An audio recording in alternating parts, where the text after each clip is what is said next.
evening, everybody!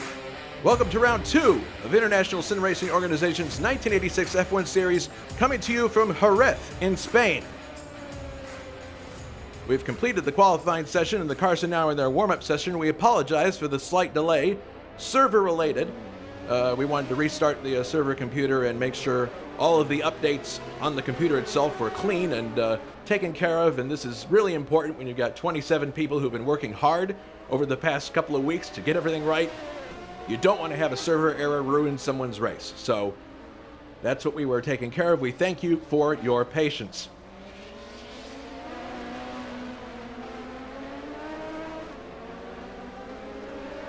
And I'm joined in the booth by Alberto Ibañez. Alberto, good evening.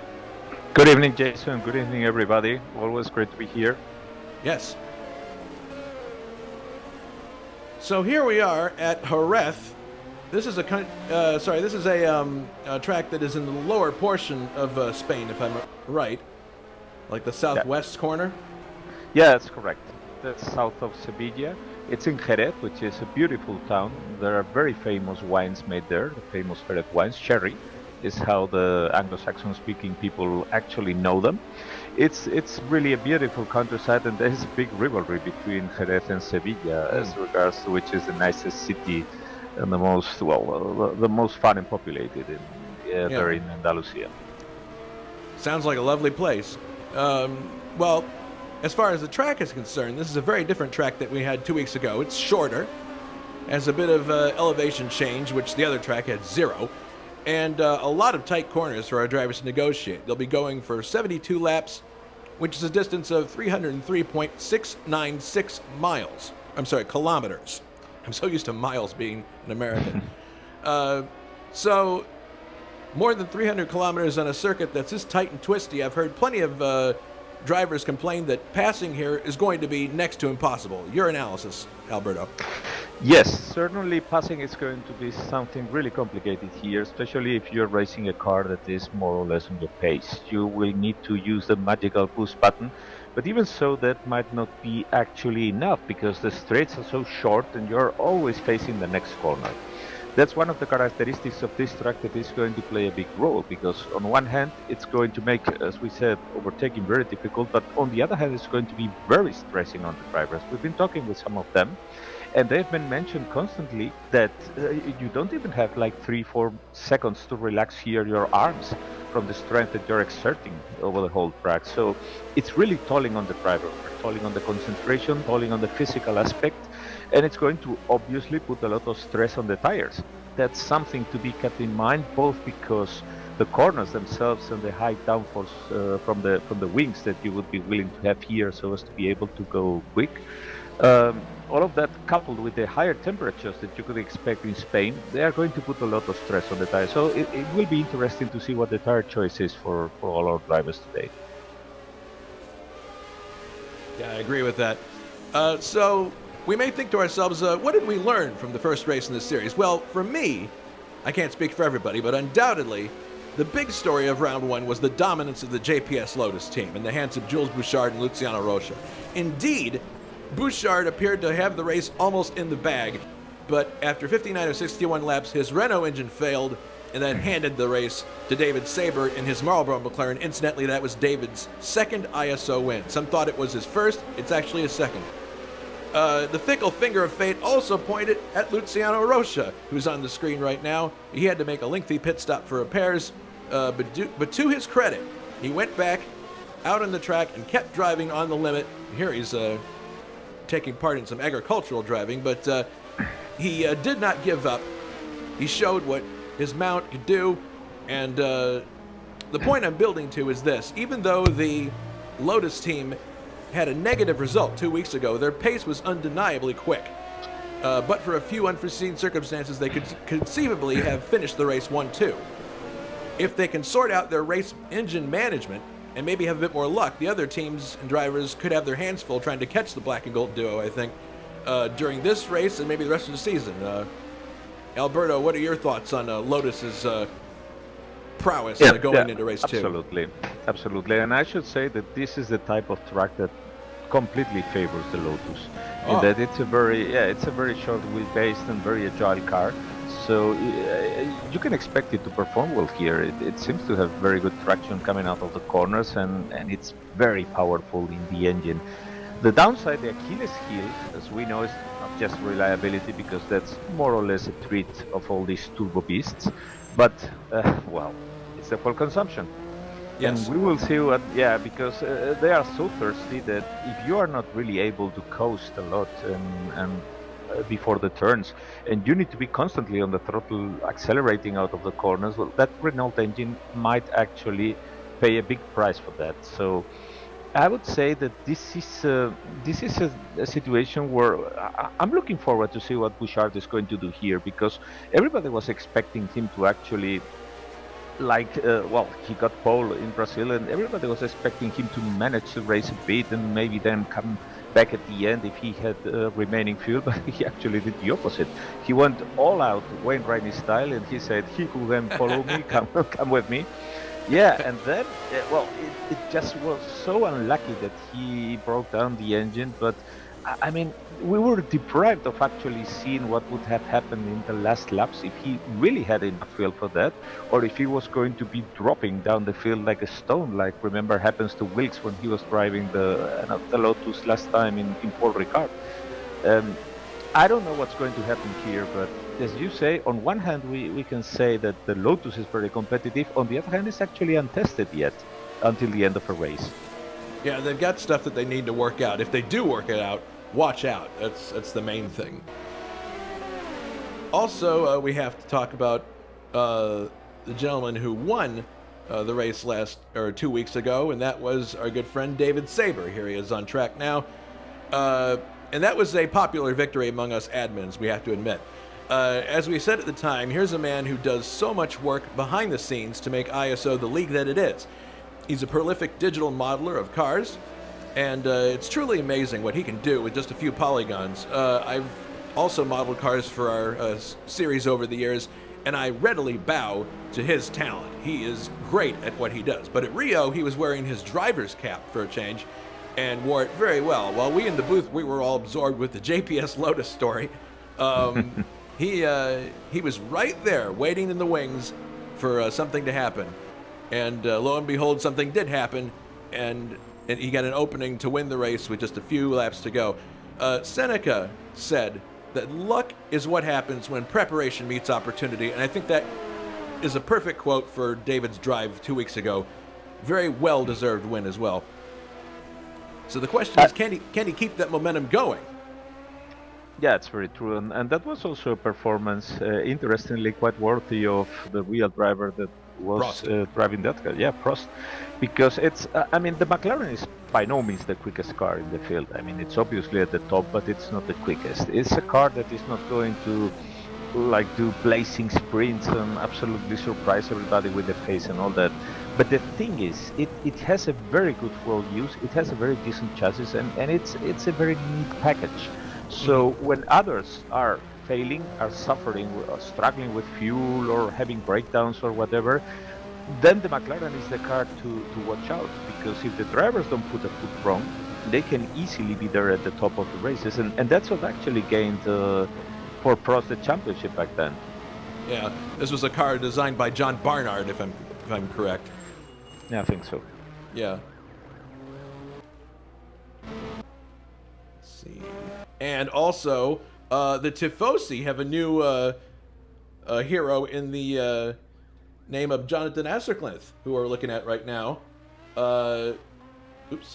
Jonathan drove an excellent race, starting from way far back on the grid in race number 1, and he finished in second place. And that's just a fantastic result for him, considering that normally we think of Jonathan as a touring car driver and think of his abilities there, not so much open wheel. But he was able to carve his way up through the field, and admittedly he did benefit from the attrition during the event. But it'll be interesting to see if he can maintain that race pace today and in the coming events. Yeah, one can only think what would have happened if he had been able to start out closer to the top at Jacarepaguá, but he's going to have a better chance this time, hopefully. Well, he started 24th, if I remember correctly. So yes. going from 24th to second is pretty It's pretty impressive. I think as we look at the back end of the business end of his Ferrari, and another team that showed really good speed in round one was the Ligier team, and they finished in third place in the hands of I believe it was John Team. Yeah, that's the Team brothers who are actually this time the Ligier drivers. And yeah, the Ligier is a very quick car. I mean, it has also Renault power and it has a very decent chassis. So again, Achilles' heel is obviously the fuel consumption, but it's a car that can do very, very well in the appropriate hands, which is where it is actually sitting now. Yeah, so the question is this all French power plant and chassis combo going to do well here at Jerez? You mentioned the short wheelbase of the Lotus. Can you think of anything in these cars that would lend themselves to Jerez? The Ligier is probably in that regard not as agile. I wouldn't think that it's so simple or so comfortable to drive around here, but still, like I said, it's a competitive car. So and I mean, the Lotus is probably a bit of an exaggerated case of the car being towards the agile side. So, in that regard, barring that Lotus, the other cars are probably more equal to that. I mean, the Williams, the McLaren, they all have longer wheelbase. So, top cars where you have a treat, the Ligier is certainly not the only one. Mm-hmm. Yeah, another car that had. Oh goodness, are we going to the race session already? It appears we are. Yeah, we do. Thing is over. I see.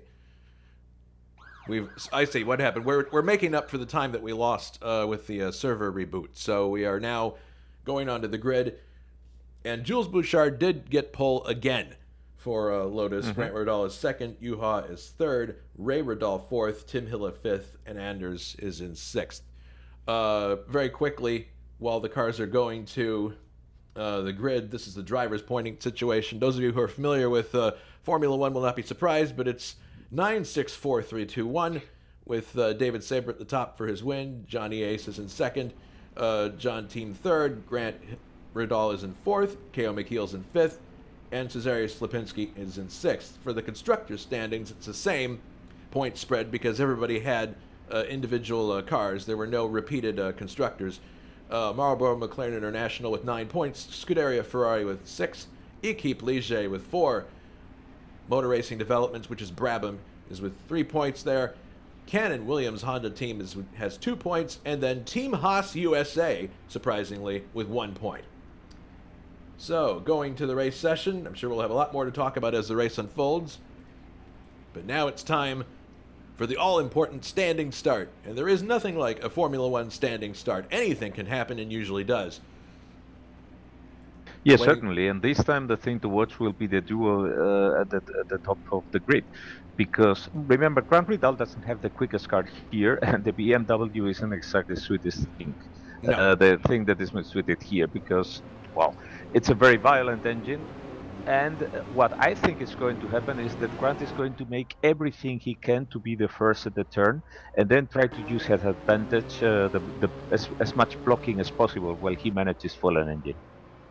All right, so let's go through the grid now. On the pole, Jules Bouchard, John Player, Team Lotus. Second is Grant Riddall, Motor Racing Developments. Third, Juha Boss, Scuderia Ferrari. Fourth, Ray Riddall, Marlboro McLaren International. Fifth, Tim Hille, Benetton Formula. Sixth, Anders Nilsson, Team Haas USA. Seventh, Luciano Rocha, John Player Special Team Lotus. Eighth, John Team, Equipe Ligier. Ninth, Gabriel Del Piccolo, Motor Racing Developments. 10th, David Sabre, last winner for round one, Marlboro McLaren International. 11th, K.O. McKeels, who finished 5th last race in the Canon Williams Honda team entry, number 5, I believe. Yes, number 5. 12th, Richard Coxon in the other Benetton entry. 13th, Johnny Aces, second place finisher last race for Scuderia Ferrari. 14th, Oscar Team, Equipe Ligier. 15th, Ruben Fernandez, West Zach Speed Racing. 16th, Cesarius Lipinski, Team Haas USA. 17th, Brian Janik, West Zach Speed Racing. 18th, Sebastian Bork. I believe he's making his first ISO start today in Jolly Club AGS. 19th, Jan Kowalski, Osella Squadra Course. 20th, Peter Hlavich, Barclay Arrows BMW. 21st, Bruno Chacon, Barclay Arrows BMW. 22nd, Alan Santo Minardi. 23rd, Bruno Paggiola, Osella Squadra Course. 24th, Francisco Amaral, driving for Williams. 25th, Jakob Fredriksson for Data General Team Tyrrell. 26th, Ricardo Mendez, Minardi Team. And rounding out the field, Matt Sibignani, Data General Team Tyrrell. That is your grid for the Spanish Grand Prix as they come up to the line. And there is Jules Bouchard on pole once again. It's a shame they don't pay out points for poles in this series. But he's weaving back and forth, making sure that he's getting heat in those tires. It'll be interesting to see the tire choices people make. I've heard people say Bs are the way to go. But definitely, Coxon was saying to me earlier, expect medium or hard tires. Fuel shouldn't be too big of an issue, but it's something you got to keep track of, and expect one stop for everybody. Yeah, and Bouchard is whipping the car, and you can also see how slow he's going, because one of the main concerns here is to stay in the grid stopped as less as possible, because otherwise your engine is overheating, and we already saw some problems like that in previous situations, where you are cooking your engine while you're waiting for the end of the grid, which, remember, is 27 cars as full grid here. Full. So he's now stationary, and he wants to stay there as little as possible, as Alberto said. You can see the cars in the background there filing into their grid slots. As soon as they are all stationary, we'll get starters orders. You'll see Jules' name flicker in the corner of the screen, and that means we're under starters orders. Waiting patiently now. This has got to be the tensest moment for everybody on the grid. There's that flicker. We're under starters orders. Stand by for the start of the Spanish Grand Prix. And the race is underway! Jules gets away okay, but looking off to the right. Oh, one car off. That's one of the Brabhams. But look at this. It looks like Jules is going to take the lead into the first turn. And, oh my goodness, maybe there's a bit of contact there, but Juha Boss is in third. Grant Riddall in second as they head into the second turn. Very tight turn here. Looking back, looks like Ray Riddall is in fourth place, but it looks like everybody got away from the grid without too much trouble. Here they are coming streaming through. And we said that last race, Alberto, that everyone seemed to be very mature at the start of the race, and it looks like it's happened again. Everyone's very careful. They want to do well in the race. They don't want to lose the race in the first lap, so here we are. Yeah, it's a case again, and I can say that John Dean got the drive-through penalty. Probably he jumped the start. Oh, who? Sorry? John Tim. Oh, that's terrible news. It's not good. Yeah, the terrible news for Grant is that by very little, but he wasn't able to actually outrun Jules Bouchard to the first turn. He was very aggressive pushing it, but in the end, Bouchard prevailed, and this is very important because this is what's going to botch Grant's strategy most probably. I mean, I'm pretty sure that he was counting with being able to be at the front managing the gap. Now he's forced to follow Jules Bouchard and try to react to whatever he does. Yeah, and as you were no doubt alluding to earlier, the Brabham is not the best designed car for this track because of its long wheelbase. A shorter wheelbase is definitely going to help you here get around these tight corners. But everybody's streaming through here. It is. And there is John Tim serving the drive-through. Yep. Yep, there he is. He's coming out now. We can see him now. And apparently there are some cars at the back there with some trouble. It appears Alan Santo has some kind of an issue. He's moving quite slowly. And there's another car back there that's running behind. Cesarius is running dead last. So something must have transpired on the start of the race. In any case, Jules Bouchard continues to lead by about 0.3 of a second. Grant Riddall in second. Juha Boss is in third. Ray Riddall is fourth. Tim Hillett is fifth. David Saber is sixth. Kale McKeels is seventh. Eighth is Richard Coxon. Ninth, Gabriel Del Piccolo. And 10th, Luciano Rocha. So yeah, I'm going to be really interested to see how Grant tackles this circuit. And if he's able to hold off Juha, who is right behind him at this point in the Ferrari.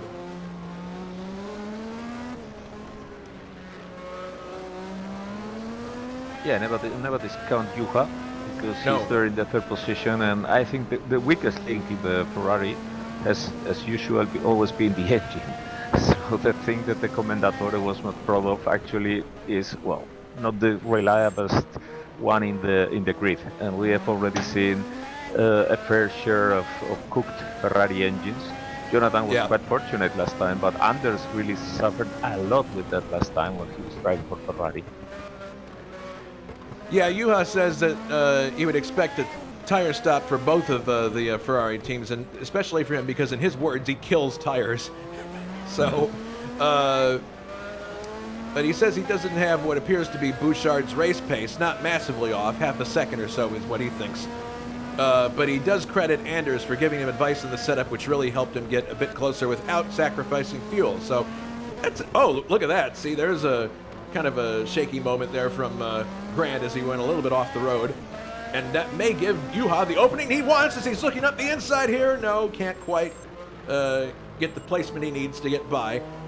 But that's kind of a... Whoops, Matthew Ibañez is out. Oh, no. Front wing. Yeah, he had signaled for repairs, but apparently he wasn't able to make it to the pits. So yeah, quite unfortunate.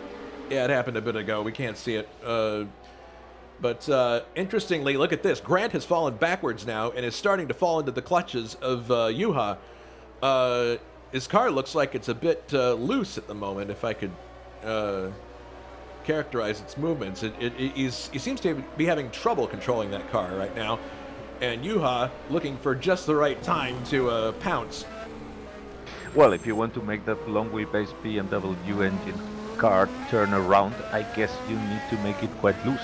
True. If you want it to round the rear of the corner behind you. So it's no wonder that he had to resort to quite an aggressive setup and maximize the options to make that. I mean, Gabriele Del Piccolo is on a very similar speed to him, and yet he qualified slower, and I think that all points out to Gabriele having a much more balanced setup towards the race. Well, it was a unfortunate situation for the Brabham team in round one.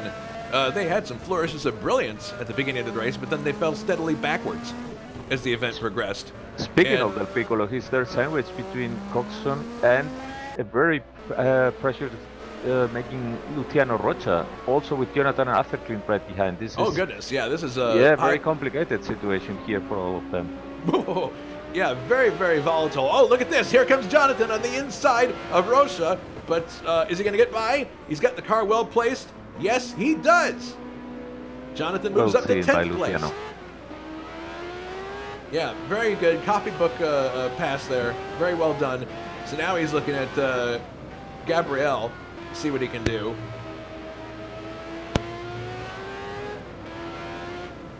Looks like he's got the speed, that's for sure.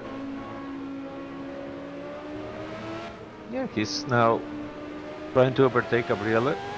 As we have said, not easy at all. Look at this track, how narrow it is compared with other venues. You can see where they cut the cost off here with the tarmac. As they are coming now back to the start-finish area. Yeah, Jonathan really is starting to size up Del Piccolo as they come onto the main straight. Look at him, he pops out. Is he going to get this? He's actually on the wrong part of the circuit as they head to the turn. You'd have to pass him on the outside there. Can't do it there. But, yeah, Brabham finished 4th last race in the hands of Grant. But I'm sure he expected a lot more out of his Brabham BMW. We'll have to see if they make any strategic changes in this race. But at least as far as Gabriel's concerned, he's got his hands full right now with a lot of very fast people around him. Yes, Ghost Car team is also coming from behind now, as well as Anders Nilsson. And there is, we already mentioned that at the first race when we were presenting the grid to everybody, and there is a very, very strong midfield here this year. Yeah, it's not going to be a situation of one person running away with it, which we never want, frankly. But definitely there's a strong midfield. I think that's a very good way to talk about it. It's just a question of, and a lot of people have been telling me about this race that it's going to be a situation of waiting for somebody to make a mistake because passing is very difficult here. Yeah, absolutely. And putting some pressure on the car in front is the key also to provoking that Meanwhile, Bouchard seems to be running away. Same tactics as on the first race, and due to the fuel not being so much of a concern here, you can more or less understand that. Yeah. And it remains to be seen if the engine is going to hold or not. I'm seeing, probably because he's pushing it a bit more to open a gap that he can manage, that he can sometimes even flirt with nearly 12,000 RPM. So we will see how this pans out later. Oh, there goes Jonathan. He takes 8th place now. Just overtook one of the... Oh, and now there's contact back here between the Brabham of Del Piccolo and Richard Coxon as they now head into a long left-hander. Yeah, I think Gabriele felt confident about being able to follow Jonathan. And that's why he made that very aggressive move and immediately got up in front. And you can see that he has already opened a tiny gap with Richard Coxon. I think he wants to leave Richard there to fight it off with Rocha. But Coxon probably has increased the boost a bit and doesn't want Gabriele to get away. Remember, it's the same engine actually in both cars, both the Benetton and the Brabham. That's true. Yeah, I'm glad you mentioned that. They are the same BMW engine. Does one of them get factory preference as far as upgrades? Theoretically, yes. Theoretically, it's Brabham, I think. But, I mean, they were very well paired until mid-season when Benetton seems to become the favorite team for BMW and gets more developments and spearheads absolutely the effort. And you can see here Gabriele is already moving away. All right, Juha has finally gotten past Grant Radal. Let's take a look at the replay here. It was going on to the main straightaway. Yeah, Grant and Juha just popping out, probably using a bit of the boost as well, and he just pops out and takes 2nd place away from Grant. So there you go. Sorry to cut you off, Alberto. No problem. So Grant down to 3rd now, but he's sticking with Juha. He's not letting him get away just yet. There's the chopper shot for us. Then you have Ray Radal in 4th place, David Saber 5th. So the McLarens are running 4th and 5th right now. Well placed if something were to happen unexpectedly to the front runners. Tim Hilla is in 6th. That's a pretty good showing to start with for Benetton Formula, because he admitted it himself in the forum that it's not going to be a good car until probably mid-season, but it's looking pretty good so far. Yeah, he even had qualified Richard Coxon, which we know is one of the quickest guys in the grid. So that's a very nice effort by team this time. Now look at this. Jonathan is running right up with K.O. McKeels, who had a fine 5th place in the Brazilian Grand Prix. So here's Jonathan looking to get up into his very familiar 7th place and possibly more. But I don't know. Jonathan seems to really, really gel with this car. Isn't? Oh my goodness! He almost runs right into the back of K.O. McKeels. Slight error in judging distance there, but they're now in the straight. It looks like he has the speed to get by. It's just a question of when. Into the first turn.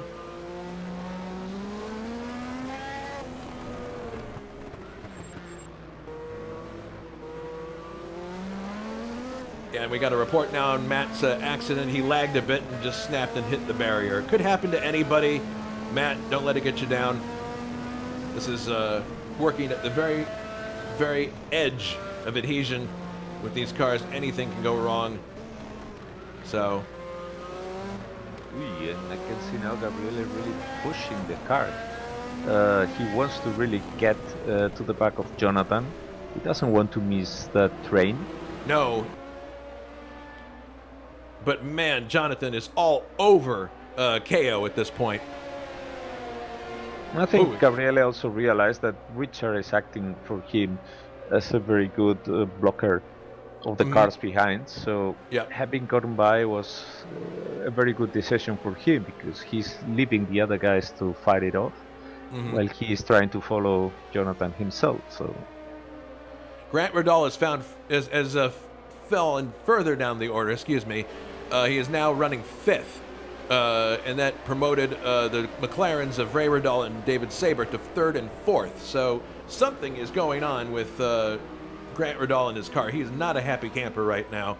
Well, one thing I can tell you, because I'm looking from the cockpit view at him right now driving, is that he's short shifting big time. I mean, he probably doesn't want to risk any engine breakdown, and if maybe he has overheated the tires a bit while trying to fight it out with Juha or even recover the position, or maybe he has the issues of having a too loose car, as we said, just to be able to steer it around this track. Whatever the case, he's really short shifting it now. I mean, he's barely peaking above 10,000 RPMs. Do you think he's playing it too safe? I don't know. I think that maybe he's trying to compensate for an effort that he did with the boost previously. Because remember, I mean, you don't have here. You have the fuel that you have. So if you spend too much on sun laps, you need to compensate for that later. Wilkes has pointed out in the chat that fuel is actually going to be an issue here, and it's a long race. So, and that's the guy who works in the physics. So if he says so, it's probably worth paying attention. But anyway, looking at, there we have Saber and Riddall, the two McLarens right together. So both Saber and Riddall are having an excellent race. Riddall had a pretty good race in Rio too. Didn't score points, but he did fairly well. And they're just kind of Yeah, and meanwhile, it seems that Jacob Fredriksson has retired the Tyrrell. Oh, That's no. also have been the fate already for both Ocellas. So both Tyrrell and Ocella team are out of this race now. Okay. Here's KO with Johnny Aces as they head into one of the tighter hairpins on the circuit. This is a really great scrap here with Jonathan now in 7th place. So he got past KO. We just didn't, we weren't watching it at that moment, but KO doesn't seem to be ready to give up this fight just yet. Although Del Piccolo seems to be falling back a bit because Coxon is now catching up with him. So it seems to be the same case as for Grant. If they sprint away, at some point they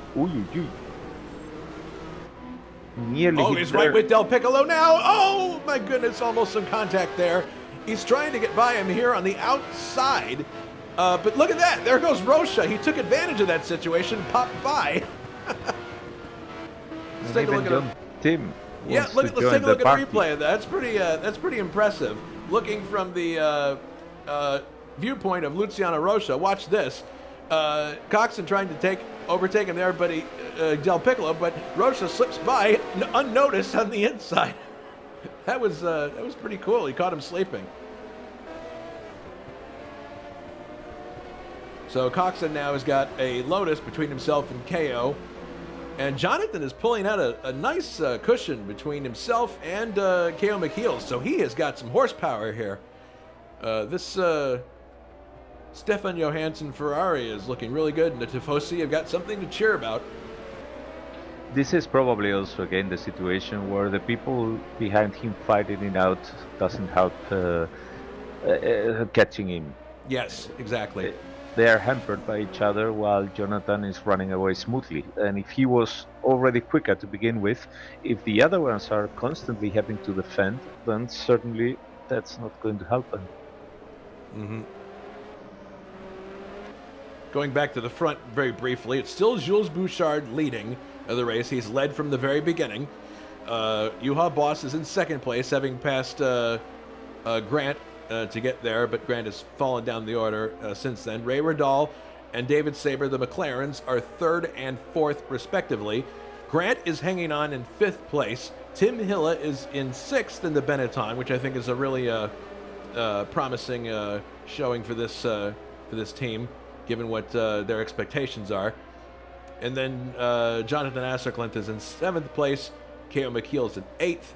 And Luciano Rocha in 9th, and the other Lotus who is trying to reel in KO McKeels. He's getting closer. Yeah, and I should point out how smoothly is David Sabre actually driving this time.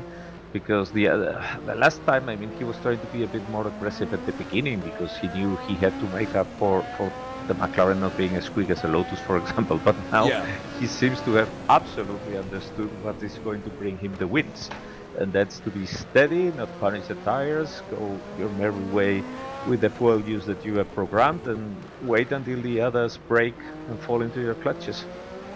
Historically, that MP4 McLaren, designed by John Barnard, was really designed more with Prost in mind and Lauda in mind than someone like, say, Rosberg, who loved to throw his car into the corner. So, definitely, I think, as we go through the year, it's going to be obvious that certain cars do better at certain tracks and others don't. Just because the design is different. And that's the detail that we like to go into here. So, but KO seems to be holding his own with Luciano. He's pulled out a bit of gap now. So, this is still the second race, and I think everybody's trying to get used to their own car. It's new car for everybody. Physics has been retouched, so in that regard, everybody's still probably expecting many things. And those who broke the engine earlier had to retire. Oh my goodness! My goodness! Spin out. We have a spin out and a wing loss of Ruben Fernandez in 19th place. I don't know if he's going to try to get to the garage so it can get it fixed. No, he has exited the race. Here's a replay of what happened. He just lost it going into the corner and went into the kitty litter. So that's bad news for Ruben. Not a fun way to end the race. And Bouchard, meanwhile, is putting a lap down on Alan Santo, which is the last car now. Yes, Bouchard just getting by Alan Santo, who's the last car running at this moment. Next target will be Ruben Fernandez. Or, I'm sorry, not Ruben Fernandez. Ricardo Mendez is the next target. The Minardi cars struggling to find pace here in the early part of the season. We'll see if that improves as the season carries on. Yeah, this track, it's like one corner after another. It's just, you have no time to rest at all on this course. No, you don't, and it's very, very stressing for the driver because, I mean, remember the cars that they are driving. These things, you press the throttle and it's like pressing the fast forward button on the video player. Well, I would say that. Would you say that this track is reminiscent in any way of Harama? In that way, it would just be one corner after another. In that regard, Harama, yes, but in Harama what is very accentuated is the elevation changes. Here they are very light, but in Harama you have several blind corners that are absolutely a killer. So, yeah, I would say that this is more akin probably to Hungaroring, even if that one is slower. That's a good comparison, because at Hungaroring it's just one corner after another, and you just cannot find a way to get around the person in front of you unless they let you by, or somebody has some kind of calamity.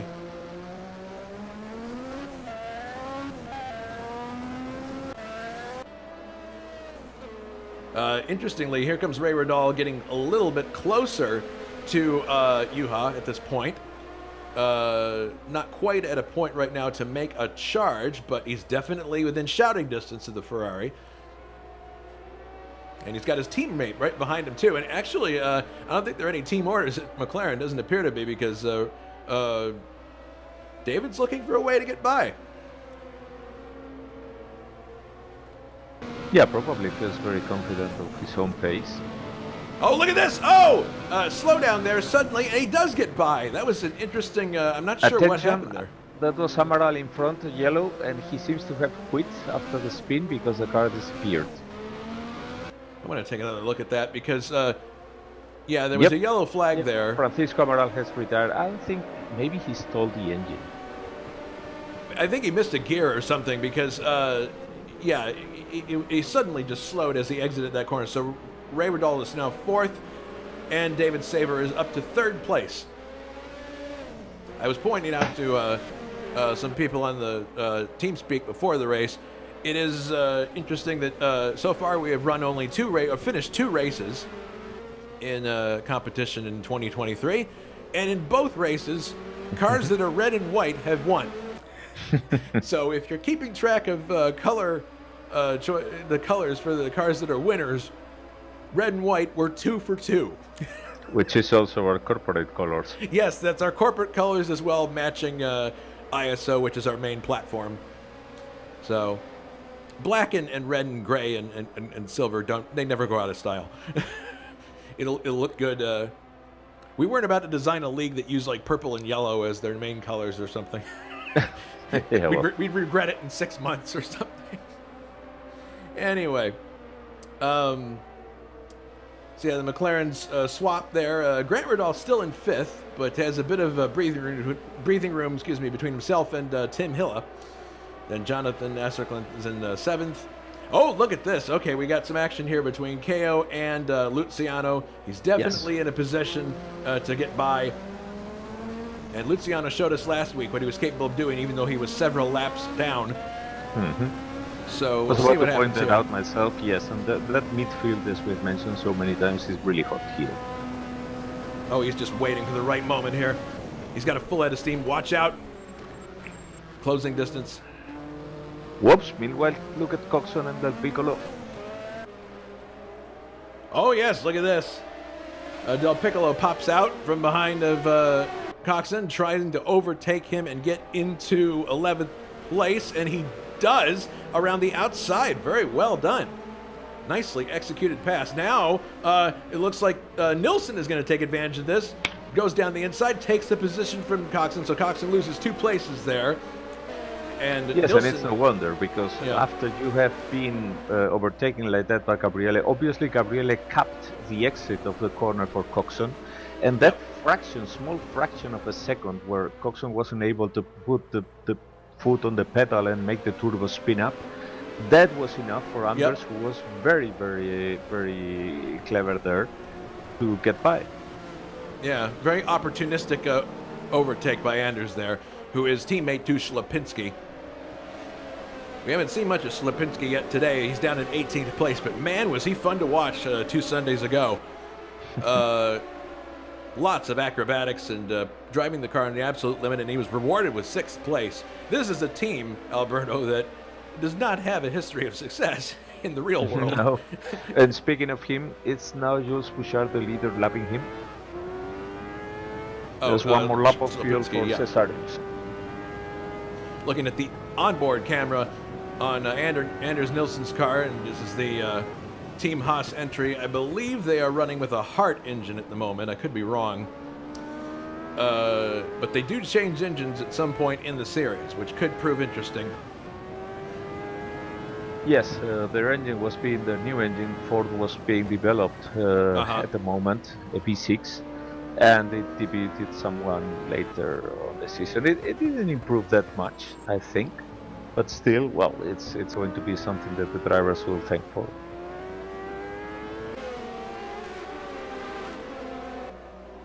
Yeah, Coxon's back there in 13th, but has a bit to go if he wants to get up and challenge Nilsson.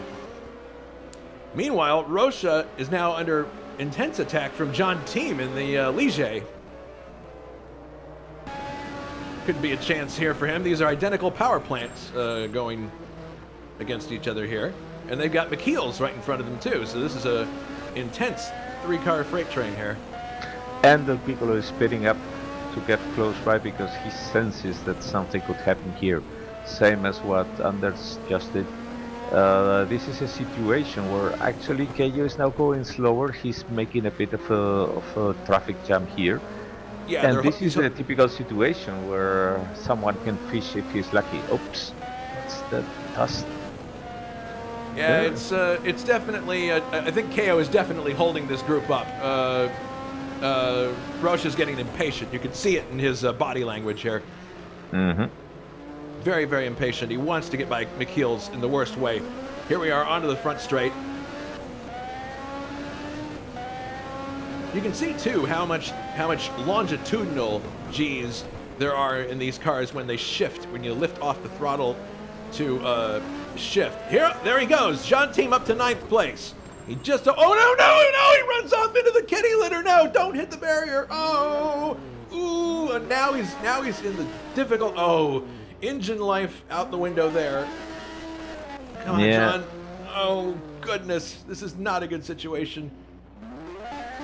Okay, he's gonna get on the track, but man, has he lost a lot of time. Let's look at a replay of this. And getting the engine started here is very complicated because you have to put a lot of throttle, and as soon as the wheel starts spinning, everything suddenly goes bonkers because it overrevs.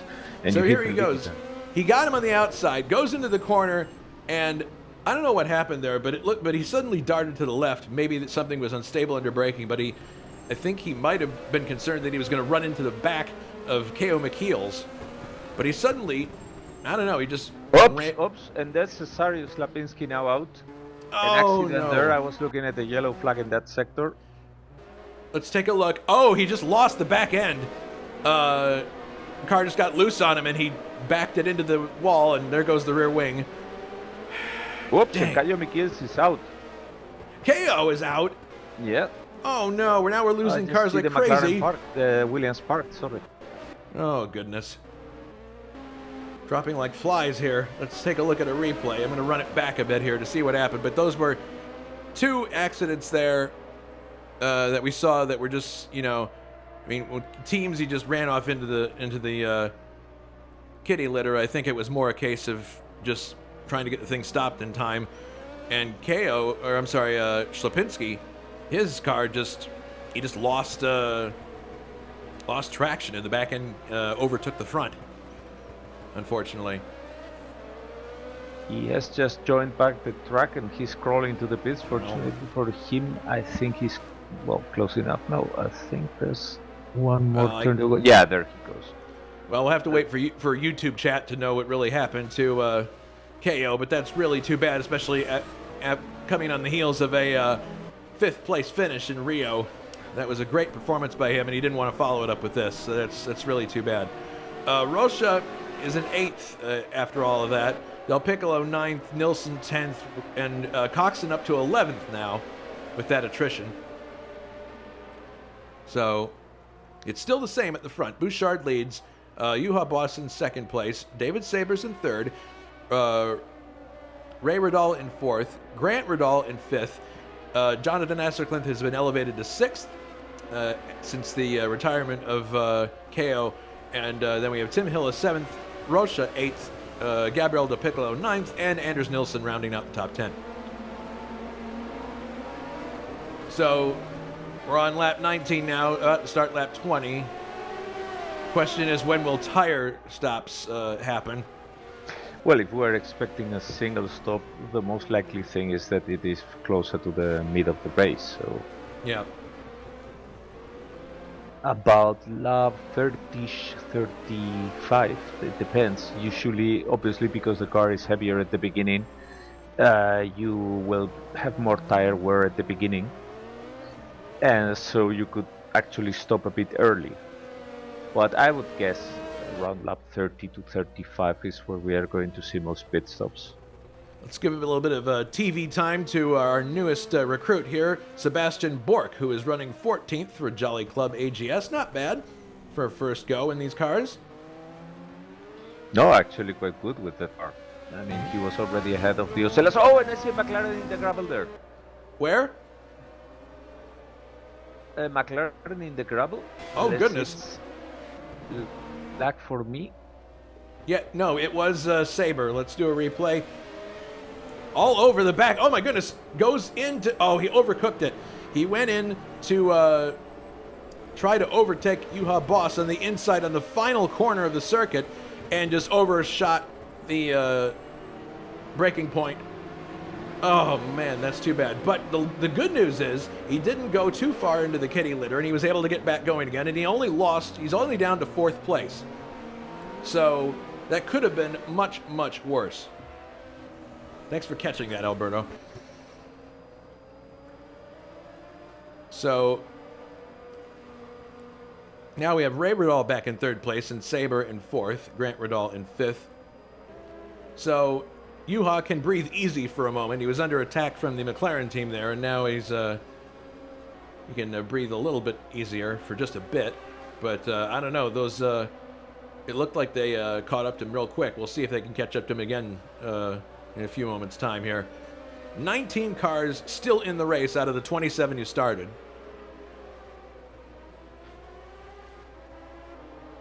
Yeah, it's. I mean, this truck is taking its toll, obviously. KO says that it was a random engine failure, not an overheating situation that took him out of the race. So there's your info on that's that. Quite early. Yeah, so it's luck of the draw with the engine, I guess, because the engine life, there is a bit of variability there. It's like rolling a dice at the start of the race.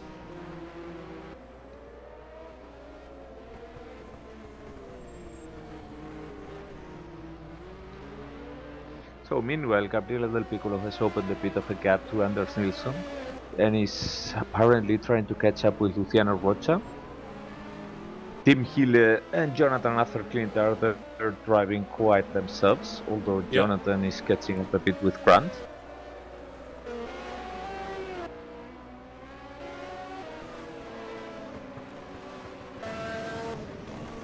Assercliffe can't quite see Grant Riddall yet, but he's getting there. He is definitely... And look at Grant now. Grant is right with David Saber, as Saber is recovering from the off-course excursion he had. His tires should be clean by now, but they're just overtaking on arrows there. And Grant now has designs on getting fourth place back.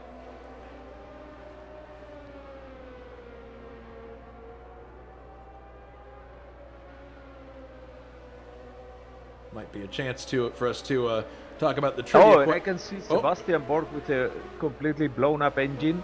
He didn't even make it into the pits. Yeah, shame. Oh yes, fire coming out the back. Sebastian has definitely had a barbecue there. That's an unfortunate end to his race, but it was a nice debut anyway. Yeah, it was a nice debut, but that's the way the cookie crumbles sometimes. All right, so he's into the garage, and there's actually Schlapinski making a pit stop for some reason and returning to the track. Not sure what that was. If it was scheduled. No, he was repairing. He was repairing. Remember, he had a missing rear wing after his crash. That's right. Oh, that's right. So that was his returning to the track after that incident. Right. Yeah, now the other side effect having to enter the pits for repair so early is that he will have done his tire change already. Yes. So he will be facing the rest of the race with the same tires, and I don't think that's going to be any fun at all. Yeah, he probably would have to go with slightly harder tires than he would like. So yeah, it hasn't turned out to be the race that the Ligier team would have liked so far. They're 12th and 13th, respectively. The teams that comprise the Ligier team. But and we have a yellow flag here. Not sure what that is, but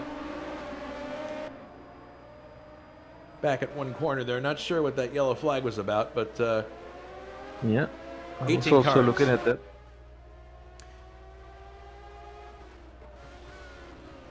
Brian Janik running 14th in his Zach Speed. He had a similar performance in Rio, and he might be able to take advantage of attrition as it develops for the rest of this 72-lap run. But look at this, Bouchard. Look at us lapping them there. That's a lapping situation. Nothing to get crazy about. Jonathan is slowly reeling in Grant. Grant was looking to... David also has shaken him off, so... Yes. I think it's more of a case of Grant having gone backwards. It's basically the same story as Rio. So they got to figure out something at the at Motor Racing Developments and figure out a different strategy, because qualifying well and then falling backwards in the race is not going to do it. They got to... Something has to change. Hopefully upgrades during the season will help. But yeah, well, like we have mentioned, I mean, this is not exactly the track that will suit most of Brabham or Monaco or Hungaroring, for that matter. But I mean, these are cars that will probably shine at Hockenheim, Monza, Spa. Those are the places where they actually can, where the peculiar design can pay off. Yeah, that's where we would look for the Brabhams to definitely do well, as the tracks that you mentioned. No question Del about it. Piccolo with Coxon. What happened here? How come that Del Piccolo went back? So he's now behind Anders and Richard. Something must have happened here. Yeah, I can see the replay now. And oh, he went off track. He went off track. That was a small error, and that allowed both Anders and Richard to pass him. Okay.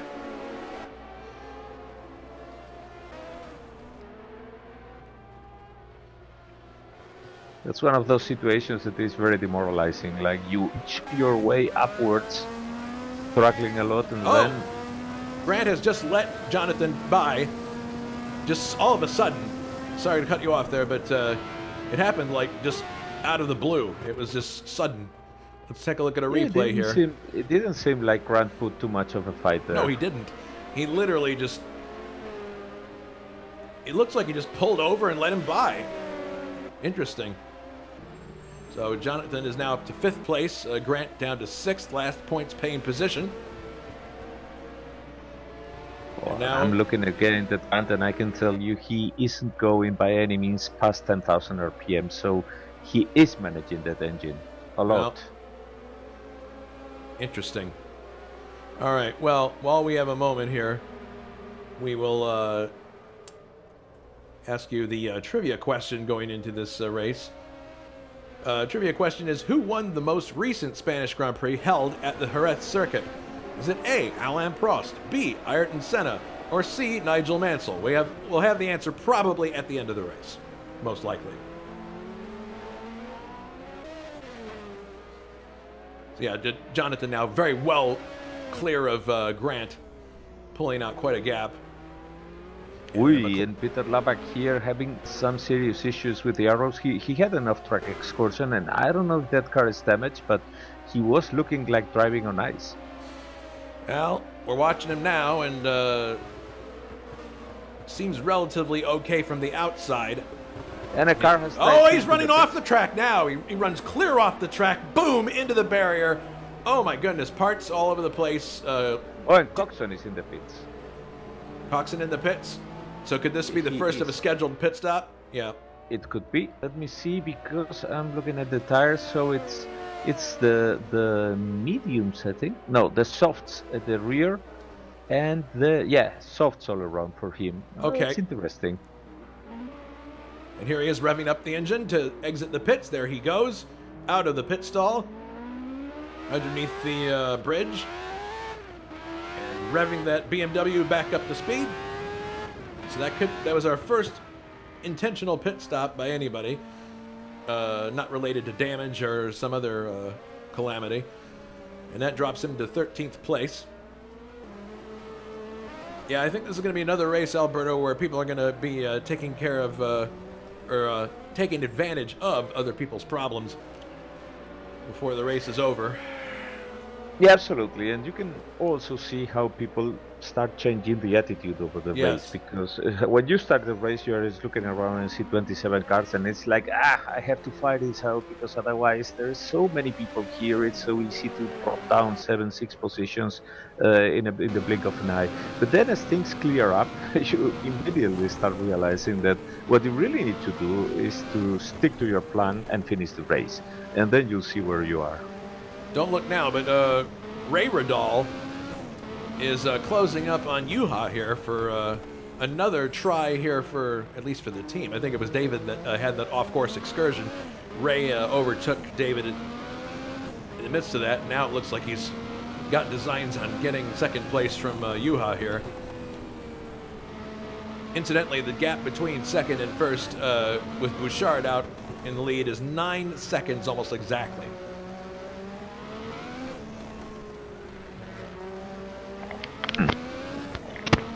He's holding station now behind Juha, but definitely I think he's got a chance here to get by.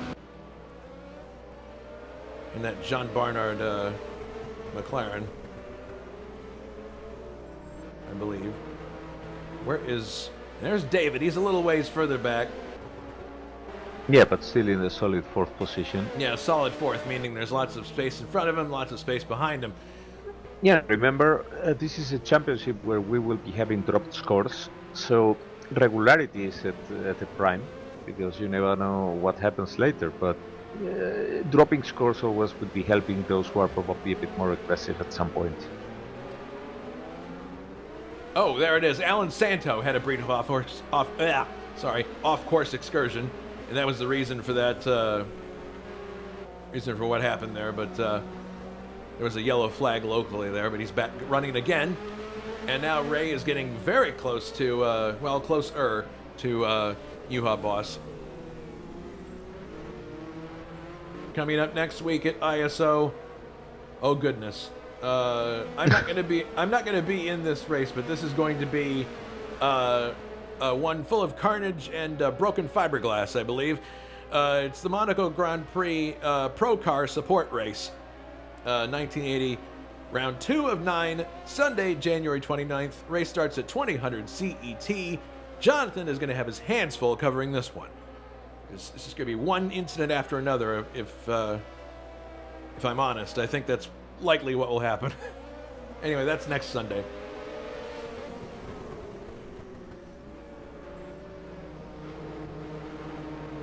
So I'm looking at the track now. After his off-track excursion, it seems that Del Piccolo is now recovering a bit. Probably thanks to Richard Coxon having made his stop, he has now clean air ahead. Yeah. And I would say that he can go as quicker than Anders, but from all the cars that I'm seeing on the track, I would say that the Brabhams are the ones who are having to manage more what they are doing. They really seem to be short shifting it, and this is something that you don't want to do with that BMW engine, because it has a very narrow power band. So if you are short shifting, you need to have a very close gear ratio. That's what the 7 gears in these cars help. Yeah. But still, I mean, if you even fall like 200 RPMs below the power band, you're paying immediately dearly for that in terms of lap time. Well, he's not losing too much time here to Anders, it appears. So we'll have to keep an eye on these two, see if there's a battle that develops.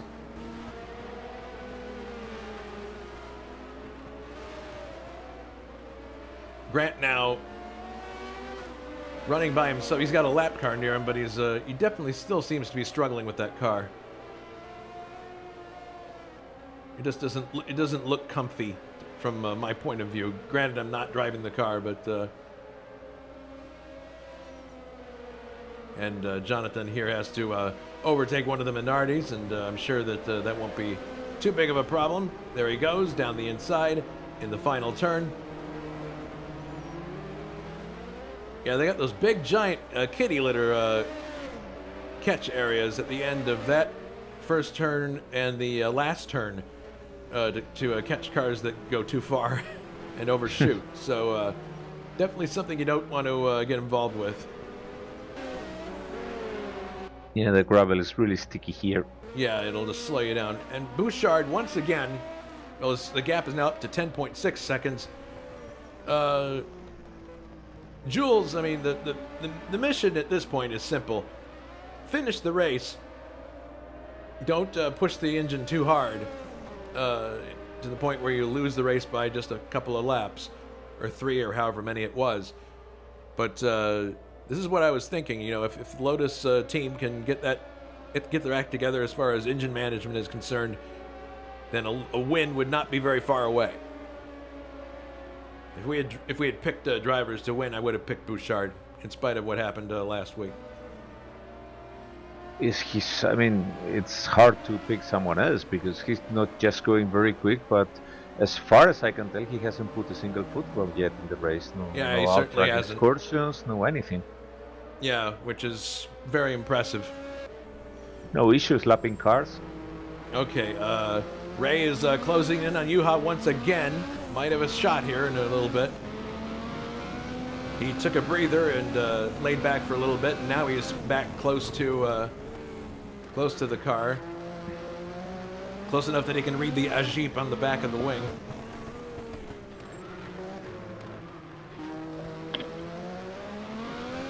Peter Hlavich says brakes were the issue.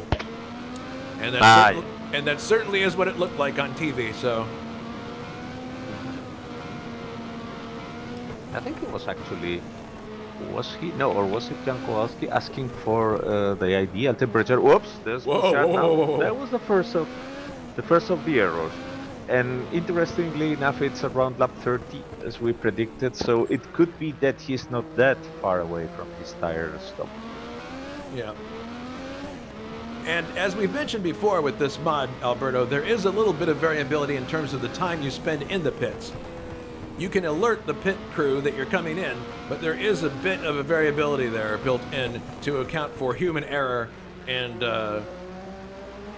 general just... Yes, it is, because back in the 80s, the crews were by no means as drilled as they are nowadays, where they can do absolutely impressive tire changes. I think the record stands at about 1 point something seconds for the 4 tires for the Red Bull team. Not sure about that, but I mean, it wasn't like that in the 80s, absolutely not at all. And you had situations there where someone messed it up with one of the bolts, and you were spending an extra 5 to 10 seconds in the pits. So, yeah, luck factor here, very important.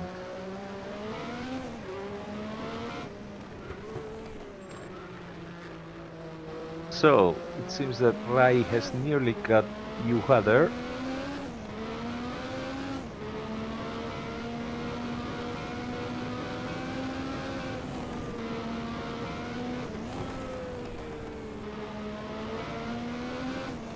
Yeah, that's right, Vidal now putting some real pressure on Juha Boss.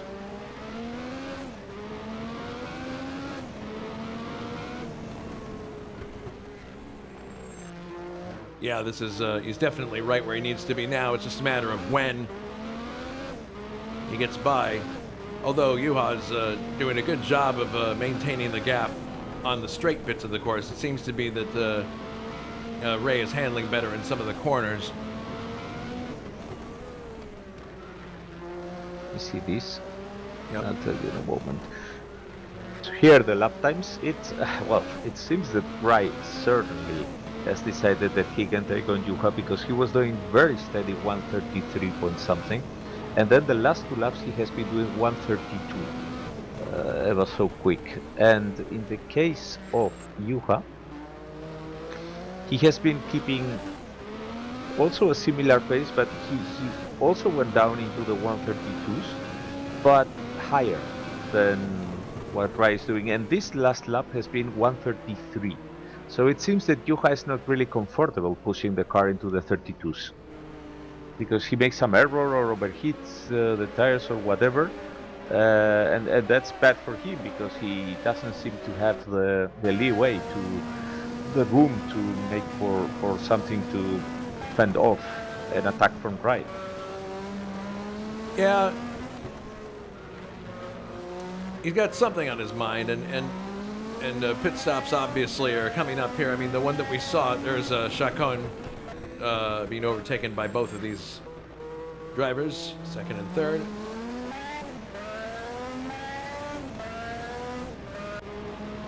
And I can see Gabriele Del Piccolo also signaling pits now. Oh, Jonathan is signaling pits. He's got his gear logo up there. Yeah, sometimes it's the automatic response from the game. But still, I mean, we're nearing the moment where we should be seeing everybody dive in the pits. Yeah, I can see that in Jonathan, and it's quite interesting how Richard Coxon went into the pits so early, and I think he was not comfortable at all with the tires. And this is going to be interesting, because once Gabriele stops, remember that Richard was right in front of him, because he had overtaken Gabriele during that small error from Gabriele, that off-track excursion. So it's going to be interesting to see if during all this time Gabriele has been able to actually put a gap, or if it's been Richard with the newer tires who has. But whatever the case, if Richard has been able to overtake after the pit stop Gabriele, remember that Richard will be contending with very warm tires towards the end of the race, while Del Piccolo will be on fresher ones. So this is by no means a definitive situation. All right, so Jonathan just made his pit stop, came out, and he has lost 2 places. He's down to 7th place. Tim Hilla. And Del Piccolo is in the pits also. Ah. Yep, Del Piccolo coming to a stop now. From 10th place. That's softs on the back and mediums on the front. Interesting. And he's dropping through the order here. 12th.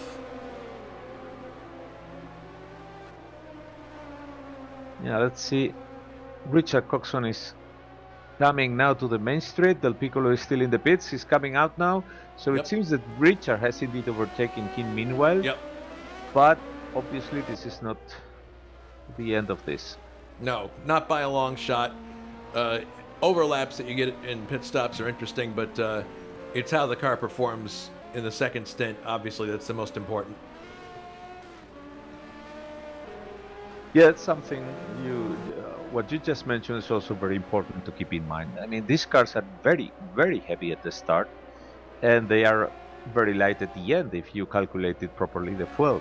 So what happens here is that you have to take account for that in the setup, and not all the cars, not all the chassis, and not all the setups are the same. Some drivers tend to favor being quick at the beginning, some drivers tend to favor being quick at the end when the fuel is lighter, and others just make a compromise for the whole race. So Well, we still need to see what happens now. Well, we got a great fight here materializing between Tim Hilla and Jonathan Asserclint. Jonathan has just been out of the pits, has fresh tires, and Tim Hilla is just in front of him. Tim was just able to nip by him on the straight as Jonathan was exiting the pit lane.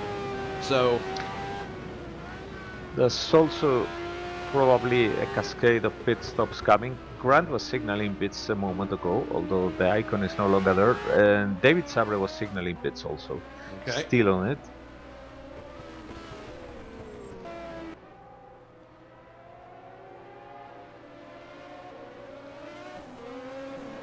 Raymond all staying right with Yuha through all these laps. Definitely keeping him honest.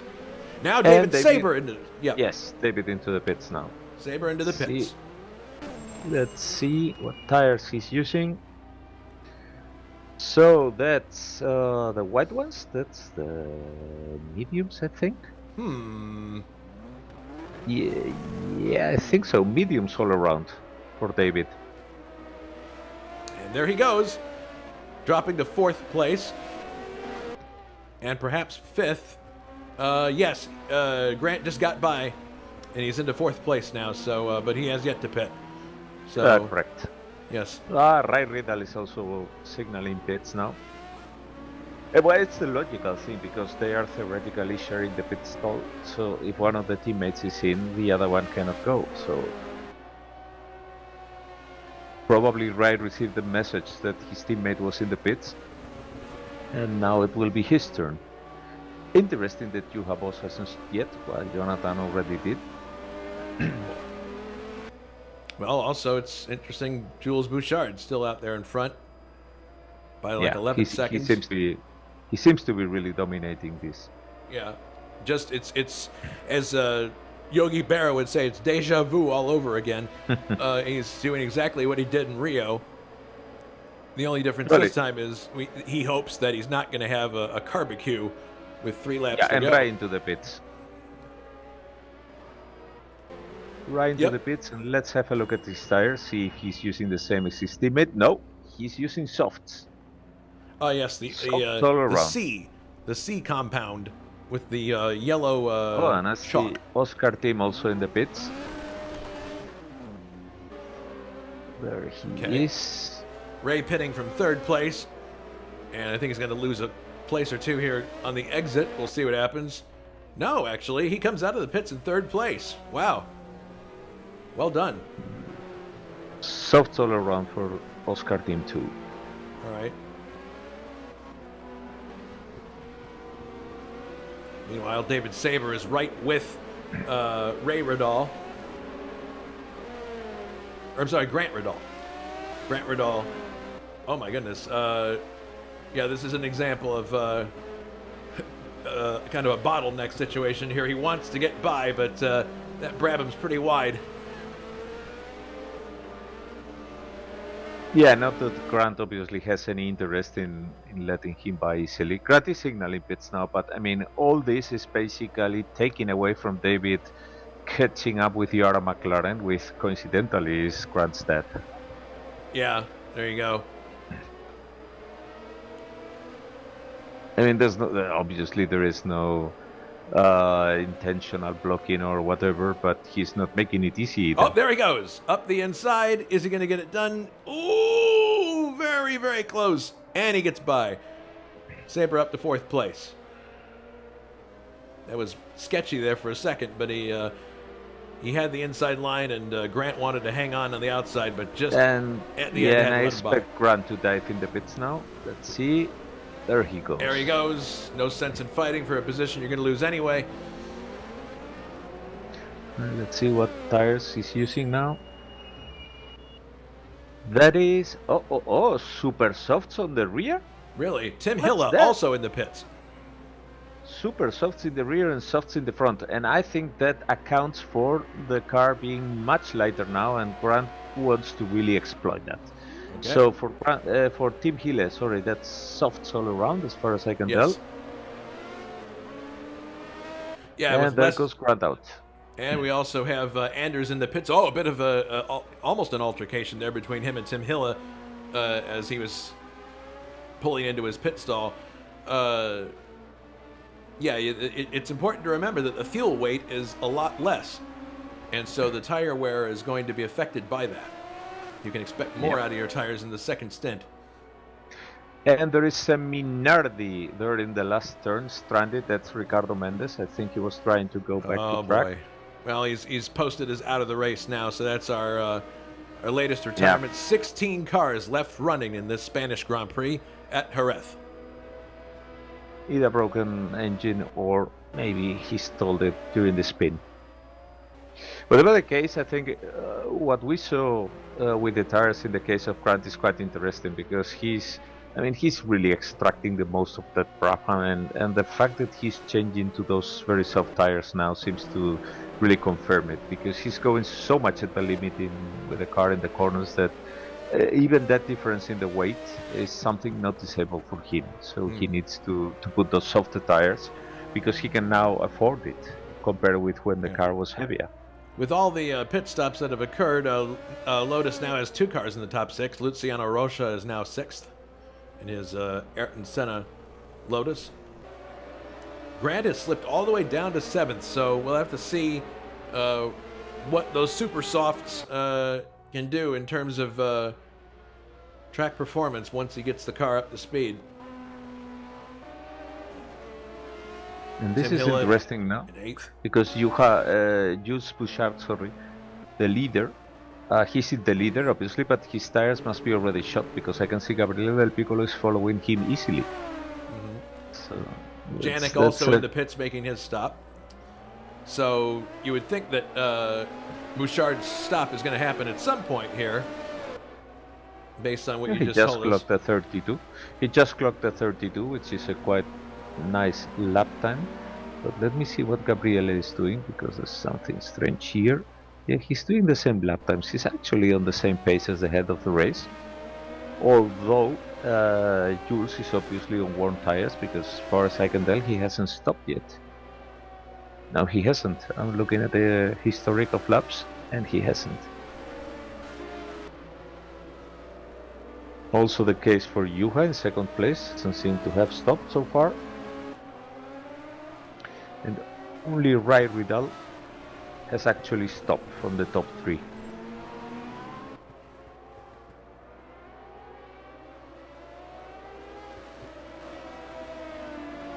Yeah, Luciano Rocha hasn't either.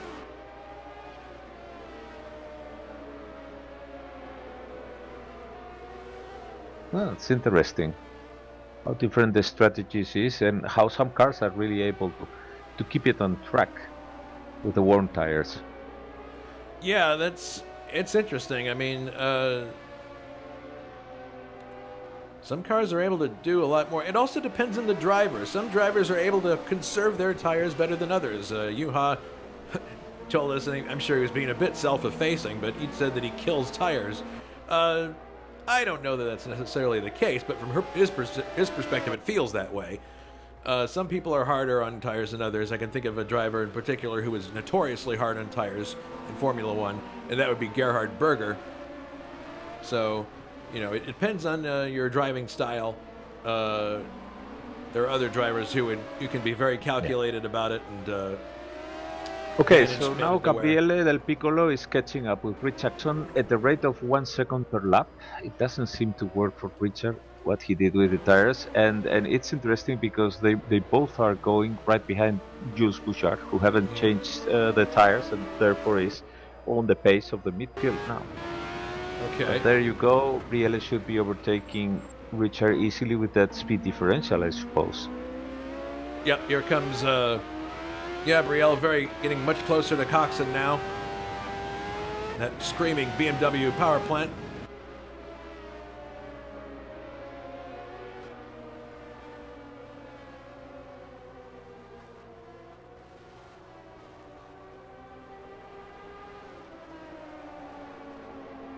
Actually, these are two cars with the same power plant, so it's a good comparison of driving style and chassis combination.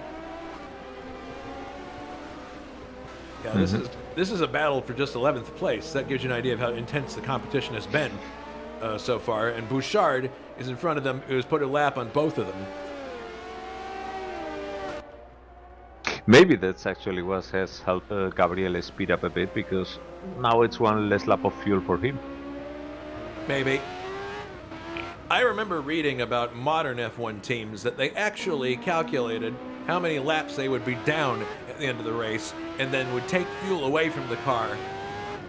That to me is just like hilariously pedantic in terms of car preparation, banking on your own lack of performance.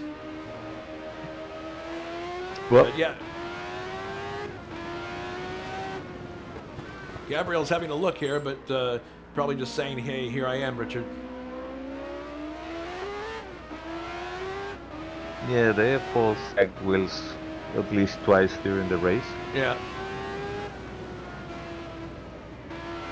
And I could see that, but then again, these cars are so quick that it's very complicated to predict or react. I mean, a missed gear shift or the slightest hesitation when you press the throttle and get the turbo spinning means that the car can easily touch you. Yeah, it's just like I was mentioning before. The you can see the change, the dramatic change in longitudinal G when you shift the gears and you let off the throttle. It's pretty animated with these cars. It is, because they also have a huge amount of drag. So yeah. they're basically driving like having an open parachute with those wings. So yeah. What's going on here is that as soon as the powerful engine stops pushing even for a fraction of a second, the parachute drags you down in speed a lot. Yep, no Jim Hall aerodynamics at work here. You're stuck with that wing the whole way around.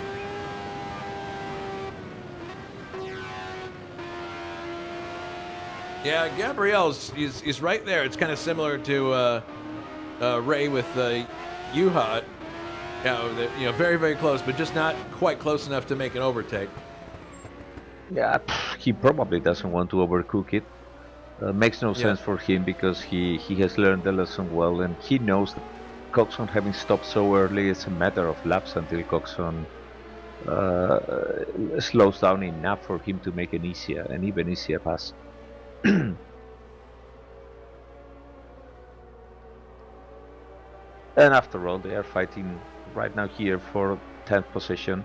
So, I mean, they are far away from the points. It's not really of any interest of taking any risks.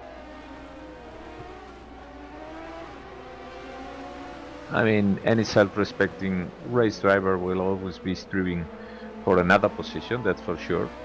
Oh, but when looking at the big picture, it's not worth like having an accident for just that position. Here he goes. Here he goes. He's having a look, and no, just can't quite get alongside. But he's definitely got the speed.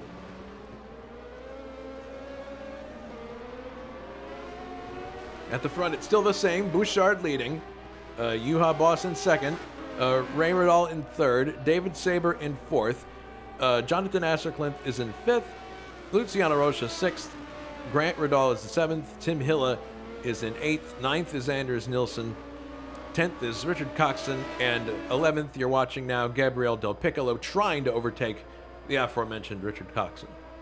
Yeah, Jonathan is catching up quick with David Saber, who in turn isn't that far away from Ray Riddall. So this might become something very, very hot in some laps.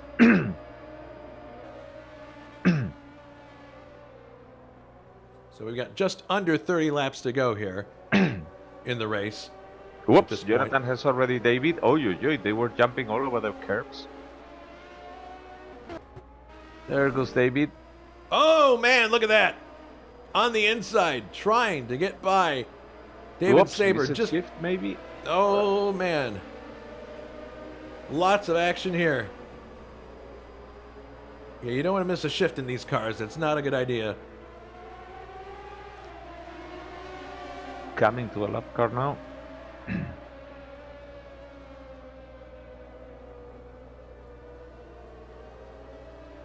Yeah, it's an arrows. Oh, Del Piccolo in the gravel. Oh, no. Probably while trying to overtake Coxon. Yep. And the engine has gone. Ah. He's emitting white smoke from the back here. Let's see what happened. Yeah, he just as he was braking for the corner, new Pope. Oh, my goodness. Well, that's all she wrote for Gabriel Del Piccolo. Yep. Too bad. Getting back to that battle between Asserclinth and David Saber. Ray Riddall not too far ahead of this group either. And if it's any consolation, Gabriele also started last time not so well with the Benetton, but then ended up fighting for the win, for the title.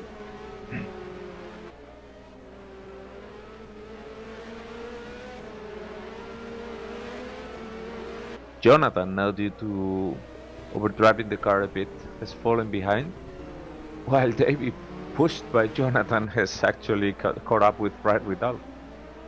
I don't know if this was the initial plan for David, to push that much in the race, but having that hungry Ferrari right behind you seems to have given him some extra motivation. Give me motivation, that's for sure. Oh, Jonathan is with it. I mean, look at how quickly he caught up with them. Well, he's got a ways to go yet. Man, he's really threading the needle with this Ferrari. I wonder how many Tifosi made the trip from Italy to watch him here today. Then, of course, he has to, after the race, he has to sift his way through the tabloids and all the Italian newspapers that want to get a quote. Yeah, I think in the case of the Ferrari, with that weird digital dash, you don't even realize how much you're pushing the engine, so it's easier to actually go quick. Something is going on here, though, with Jonathan. He seems to be having some trouble on acceleration. The car kind of jerks around a little bit. I don't know what's going on. It's either probably a setup. Now that the fuel is light, we've mentioned it. A setup that works very well at the beginning might not work so well at the end. So time to start working tires. Yes. So time to start working the sway bar adjustments in the car if you can. Yeah. Try to stabilize it.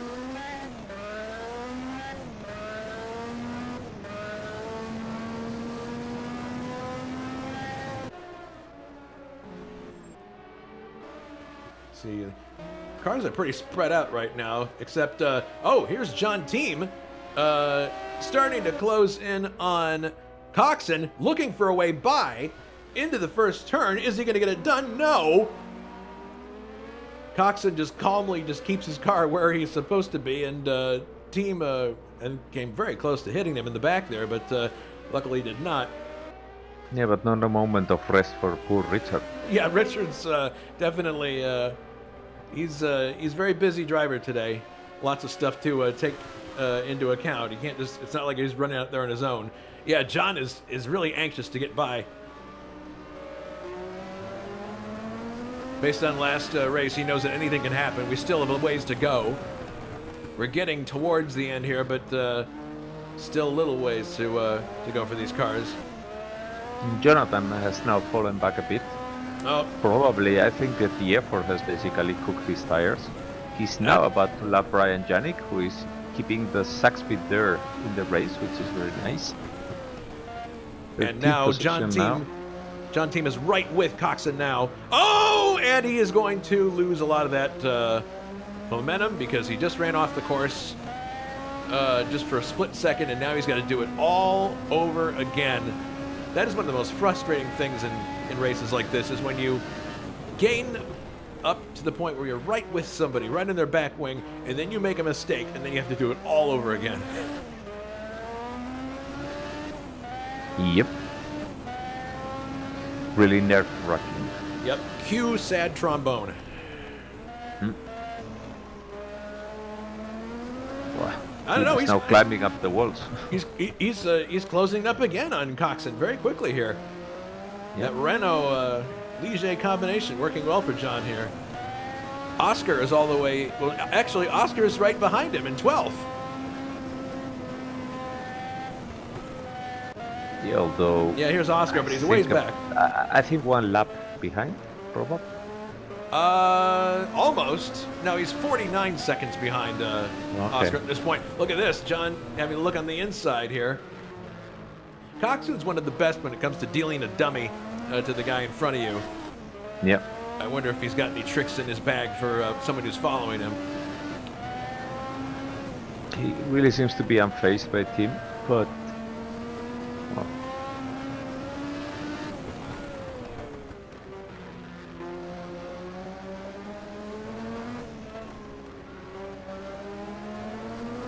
well, the one who is really unfazed is Jules Bouchard, who is now, I think, 19 seconds ahead of the next car, which is Juha Boss, who is in turn another 18, 17 seconds in front of the third qualified, which is Rai Ridal. Rai, however, is not so merrily going his own way here, because he has the pressure of David Sabre not that far behind, and both are being handed down by the other Ferrari.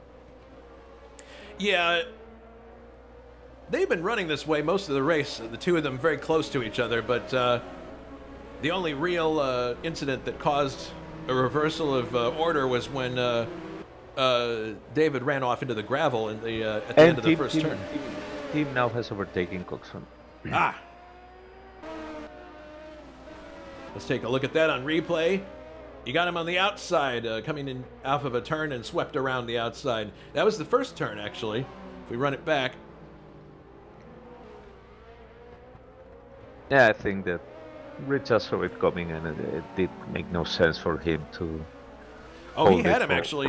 He had him down the straightaway. He was already well alongside him on the outside and swept around the outside. Yeah, it took a little bit of time, but that's the hard way. But he got it done. Yeah, that's some hard screen with a boost knob there for John Team.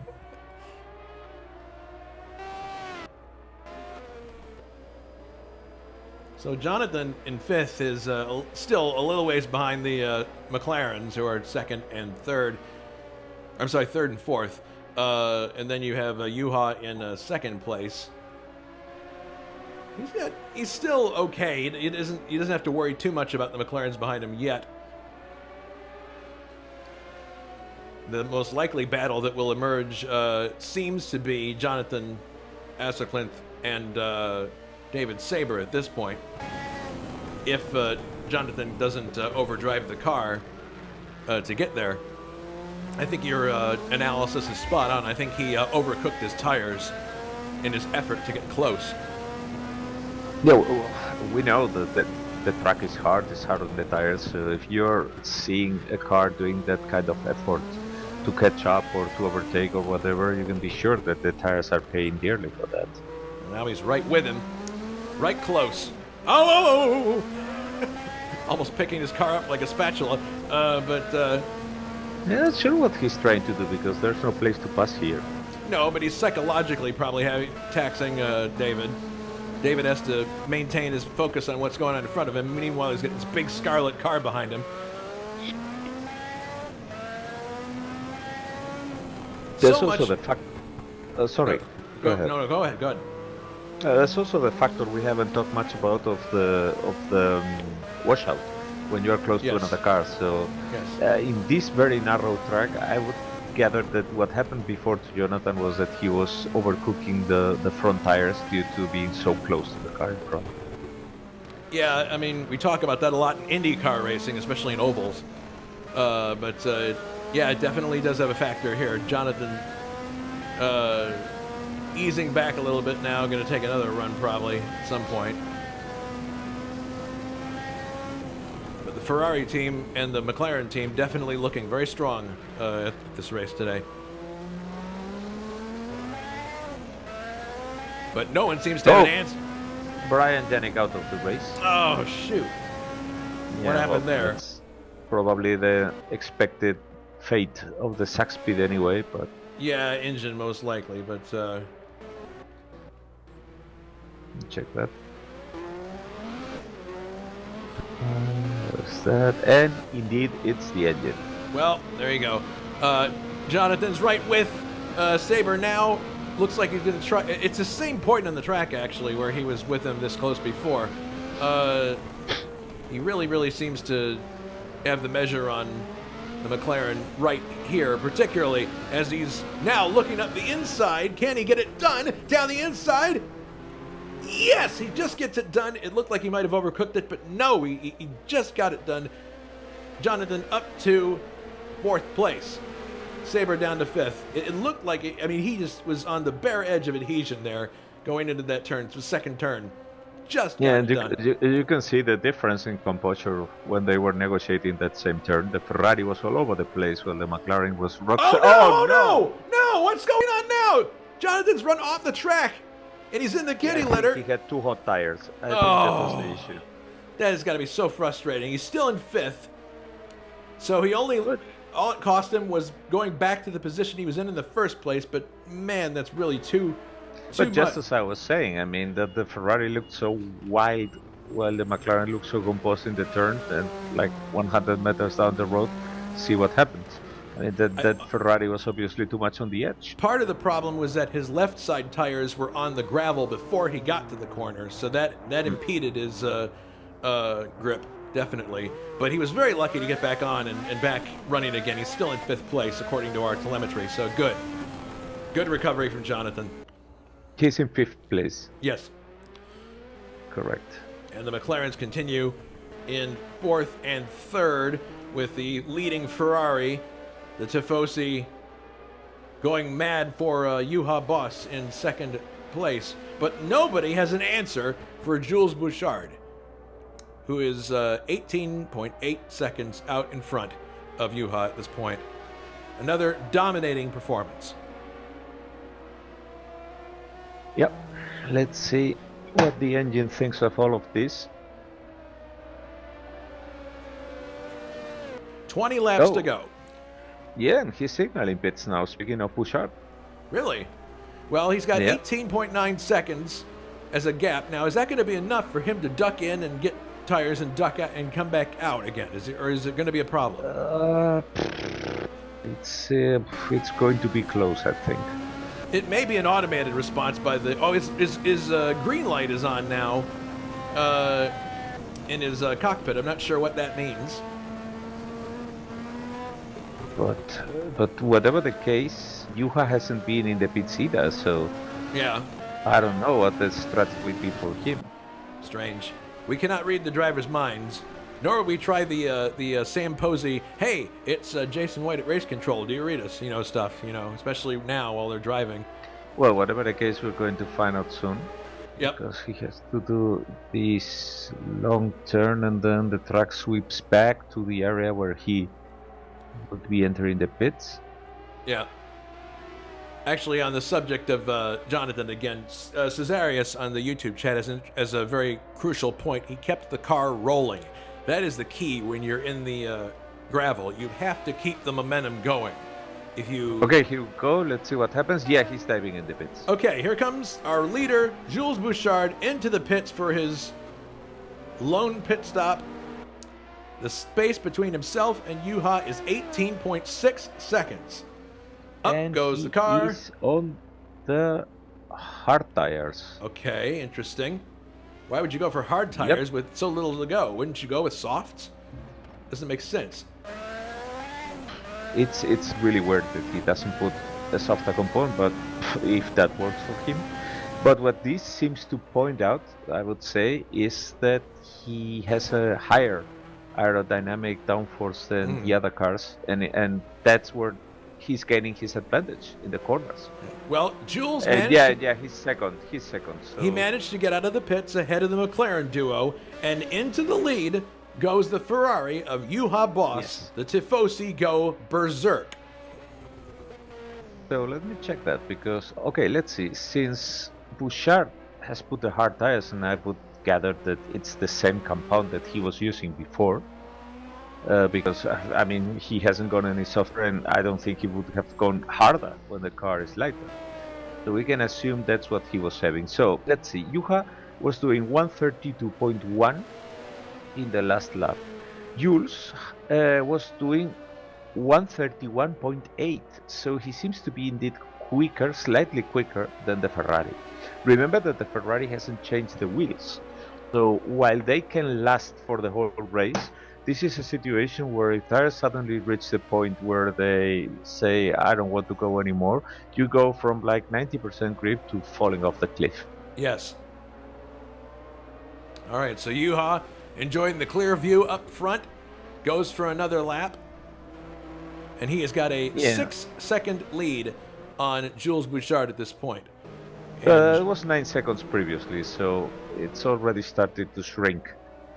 All right. That's actually a visual because Juha is now at the end of his in turn 1, and Bouchard can see him. No, that's actually diminishing quickly because it's now 5 point something seconds. Okay. Well, it's actually no wonder with the worn tires, but yeah, but still, it's going to be show and tell time very quickly here. And he seems to not be taking much note of the McLarens behind him. He is thinking about getting that lead back. Jules Bouchard driving the car of Johnny Dumfries, who was Senna's teammate in 1986. yeah, it's we should be actually using historic-wise the other Lotus year.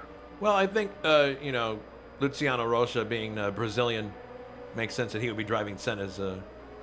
Yeah, I know, and he's actually he's doing probably what would have been the proper Senna position in these races because, as usual, he was very quick in the pole, but then the limitations of the car meant that he was going backwards in the races. But yeah, still, this is the car that won the championship last time out here. So Yeah, I drove the car in testing before, and it's a very fun car to drive. Bouchard closing in. Let's see what the time is now. It was 4.308 seconds before. As he crosses the line, it's down. No, it's actually increased a bit. It's 4.6 now. yeah, the interesting bit here is that he hasn't shaken off Ride Ridal so much. So No, they're still about the same place they were before. Nothing's changed.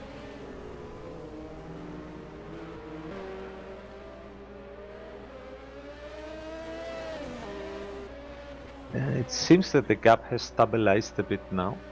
Yeah. Juha. Although here in this SS, it goes down very quickly and then it goes up again.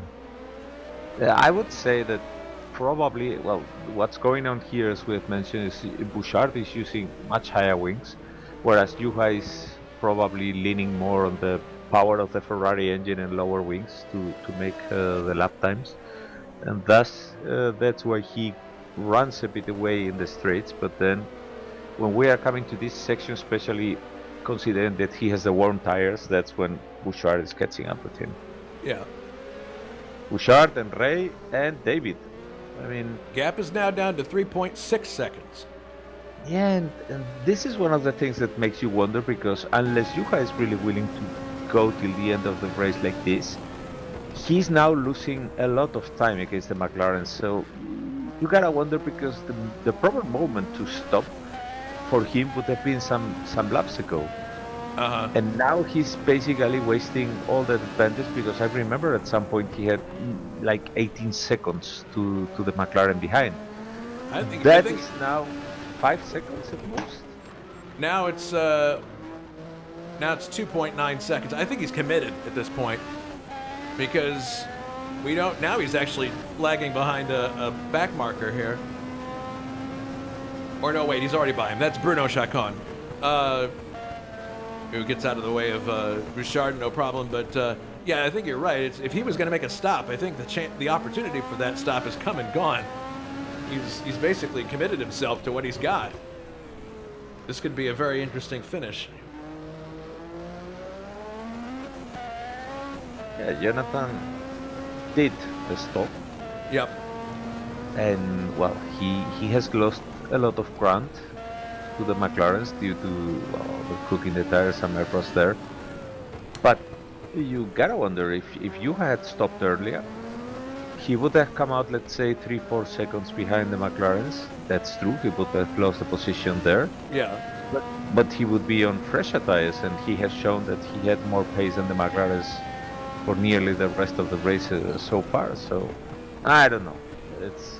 It's hard to tell. Well, it's like you say, there's so many variables to take into account. It's hard to keep track of them, even if you're not, I mean, if you're a driver especially, but even if you're a commentator, it's hard to keep track of all these variables.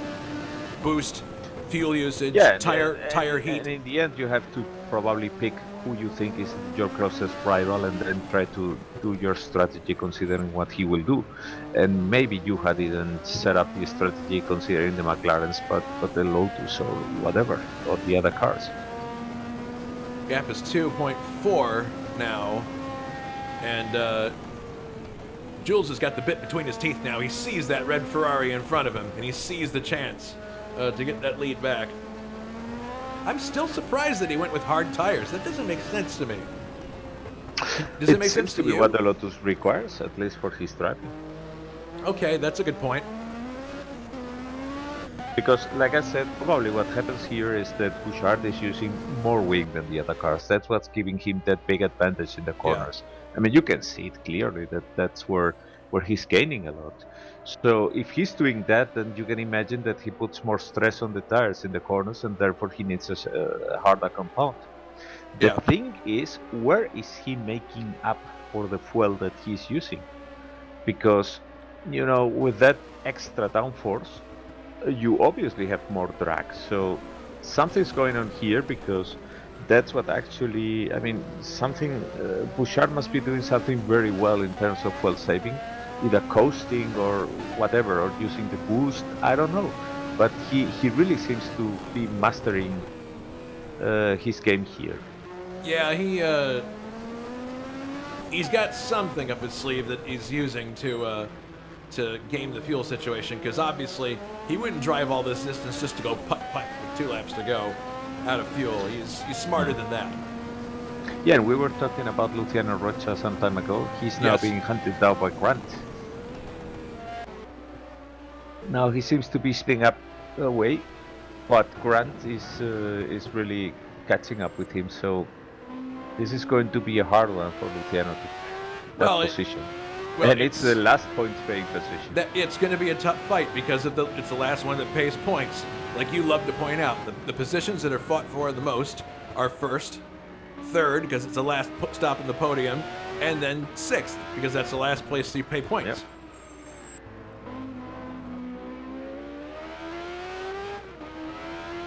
So Bouchard nearly has Juha now. This is the current driver's points situation we mentioned earlier. Saber with 9, Jonathan with 6, John Team with 4, Brant Verdal with 3, Keo McKeel's 2, and Cesarius with 1. Instructors points also 9, 6, 4, 3, 2, 1. Marlboro McLaren, Scuderia Ferrari, Equipe Ligier, Brabham, Williams, and Team Haas.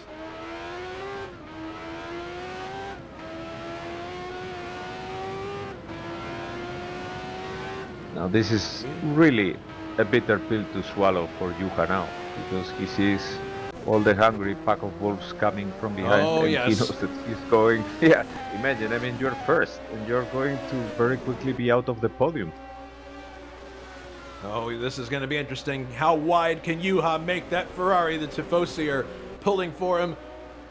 And there's a couple of hungry McLarens coming too. So this is starting to look like Gilles Villeneuve and the Snake following him at Jarama in 1981, if you know what I'm referring to. Yeah, yeah he's got a lot of very hungry hippos back there now. Whoops. Bouchard getting a bit impatient yeah, here. Oh, there was some shoot. carbon fiber there on the track. Yeah. See, that's car lost it. That's what.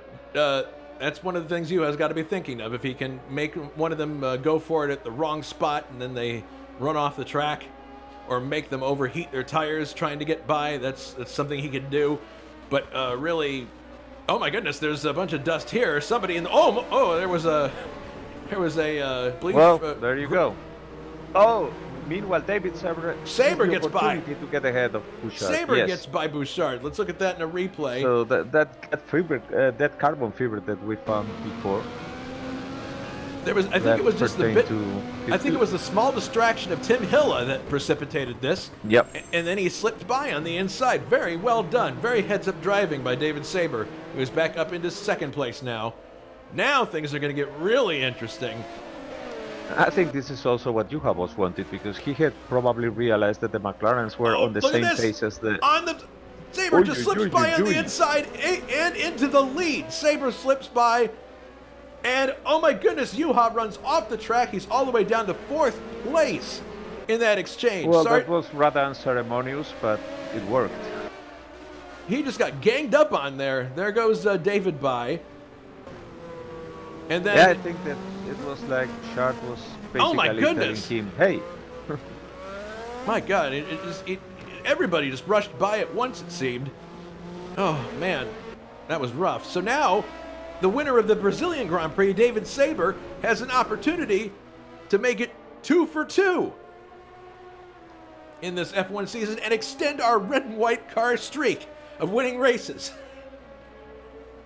Yeah, and I think that Bouchard wasn't too happy with Juha having held them all for so long, considering that Juha knew it was already a foregone conclusion what was going to happen.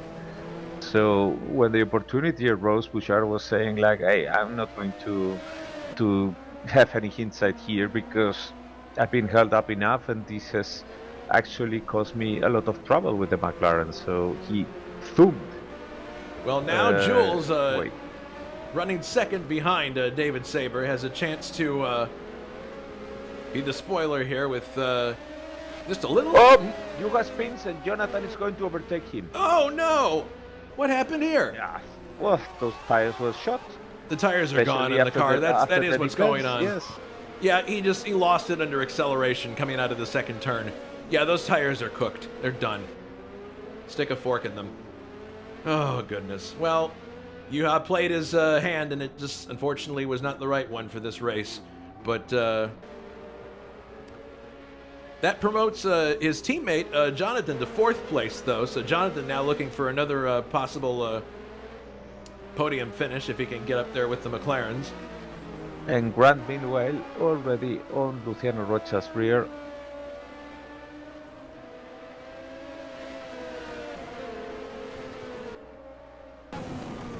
Looking from Jules' cockpit at David Saber.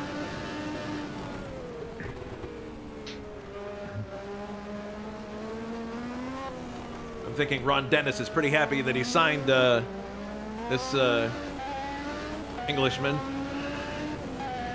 Look at this, though. Jules has got a roll. Is he going to try to overtake at the end of the straight here? I don't know. No, he can't quite get it done. Saber holds him off. And looking back from behind, you can see, well, there's quite a distance, actually, between Jules and Rayredal right now. So the battle is really at the front. Can Saber make it 2 in a row?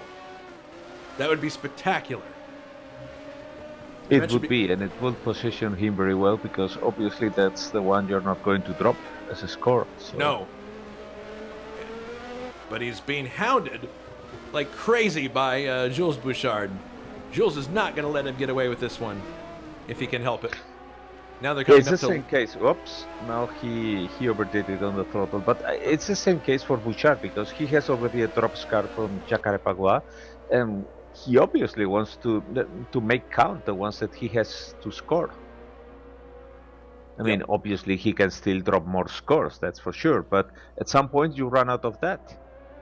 Mm-hmm. So what you really want is that whenever you score, you need to score well.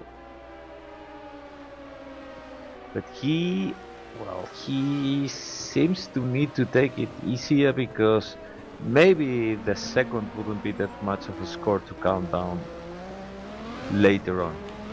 He doesn't seem to be capable of following David now, and I'm thinking that this could Oh, happen. man!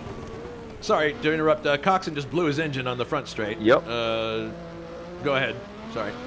No, that I think this is now a fuel situation for Bouchard probably. Yep. Must be.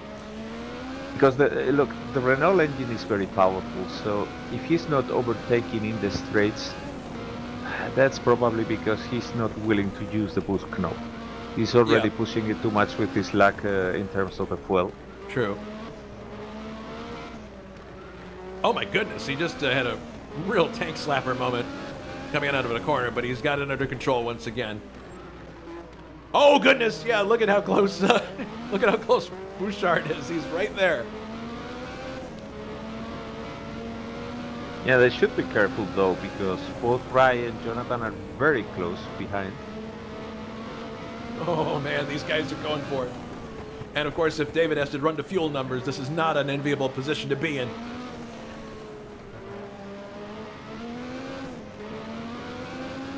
I believe it's a case of David is basically running his own plan with the boost, and it's Bouchard. I mean, the ball Here is he on comes. Bouchard's group now. He's Oh. protecting the inside, but look out for the exit of this turn. Oh man. Okay, David blocks it well, but David takes a defensive posture into and here the is a straight. boost now for Bouchard. Yep. Okay, we'll see if it happens here. Well, the computer says that he... No. Saber holds on to the outside. Is it going to be enough to hang on to the position? It looks like it. Yes! David Saber keeps the lead. Bouchard still in second place. That was a really well-defended position by Saber. As Bouchard's not through yet. He's still going for it.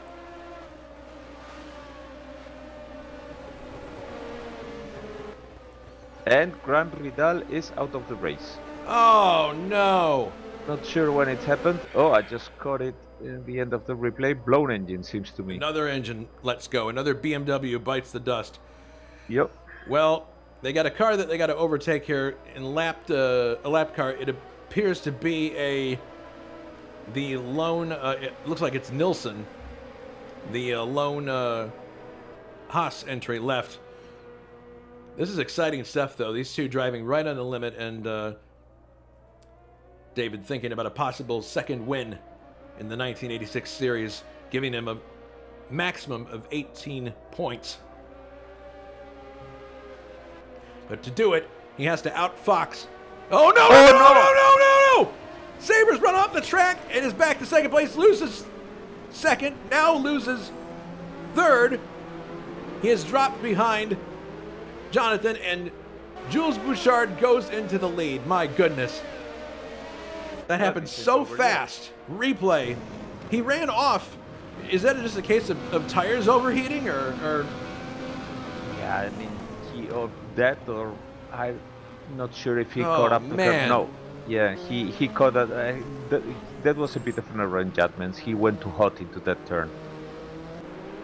Well, I'm sure he's really kicking himself now. Fortunately But for him, it was just the sideways glance to the wall. But let's see if he can at least recover the podium position for Jonathan. He's now climbing still, the curves. Yeah, the car he needs is to cool down. Cool down not just the tires, but also himself. He needs to calm down a bit. I'm sure he's kicking himself for that, but not over yet. No, not over yet. And remember, engine failure is still a possibility until you cross the finish line. So, Assercliffe, meanwhile, is closing in on Ray Ridal. Could he possibly repeat second place?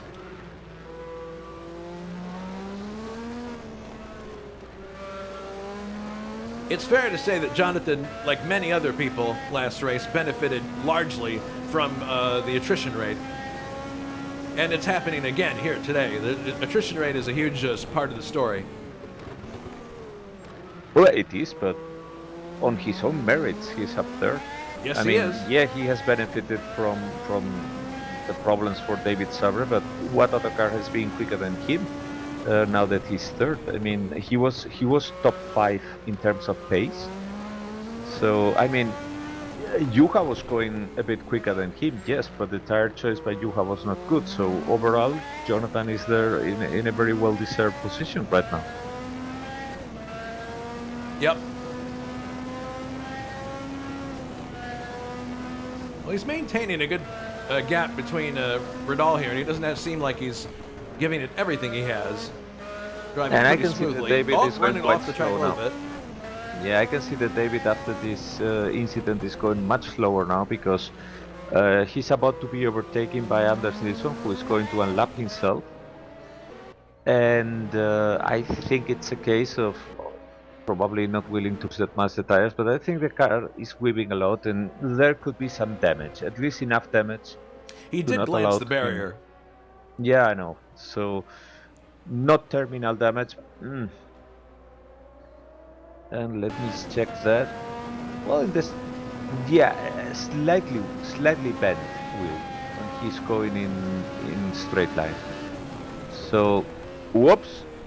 Lots of movement of the car when he's exiting the corners. Yeah, that car is hurt.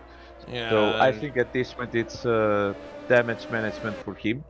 18 seconds behind him, that's Juha Boss, who is on terminal tires. So I think for Pitt is now like I had my chance, and now, he's very slow in the straight too. Well, he's having to drive a shopping cart now, as Jonathan is right with Ray Ridal now. Yep. Definitely looks like he's ready to mount a charge of some kind.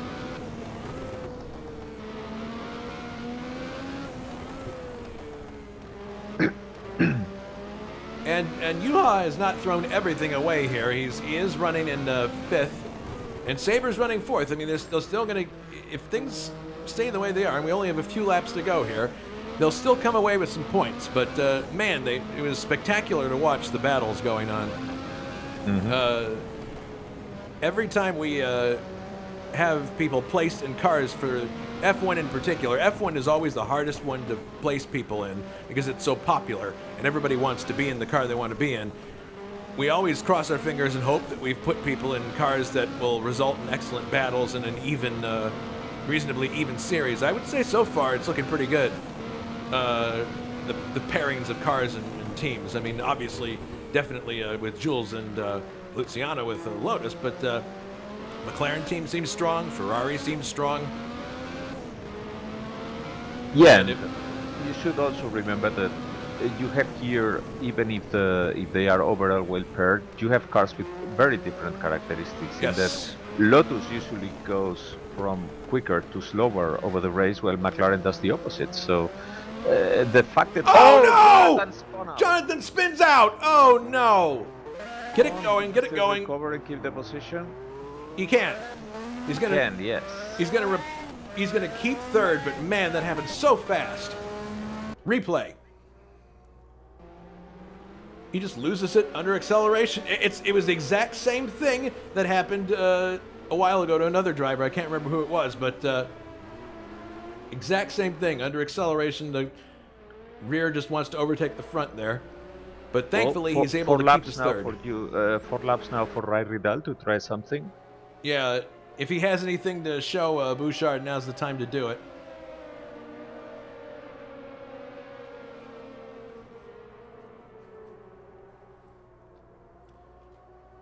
Yeah, he's not that far behind. He's about 2.9 seconds behind, but if he wants to charge and do something for the lead, now's the time to do it. Jonathan spinning again! No! Jonathan spins again, trying to get it rolling again. Okay, that's a lapped car, so he hasn't lost place. Okay, so Jonathan now is got to be thinking, let's get the thing home. And this is the 3rd place, so... He's got to I be guess thinking we're at not this going point, to solve the trivia question during the race today. no, we are not. And Jonathan's at this point saying, okay, let's just get the thing home. Forget gaining positions. Well, he has a McLaren right behind him, but Jonathan should be able to bring this thing home if he doesn't have any more spins. But my goodness, those are two spins in succession. If I'm Jonathan, I'm just like, I just want to get the office home and get out. Yeah, and there's a big gap now between Bouchard and Ridal, so something must have happened to right here, because there's now a 10 seconds gap. So at some point he must have had some incident or a moment.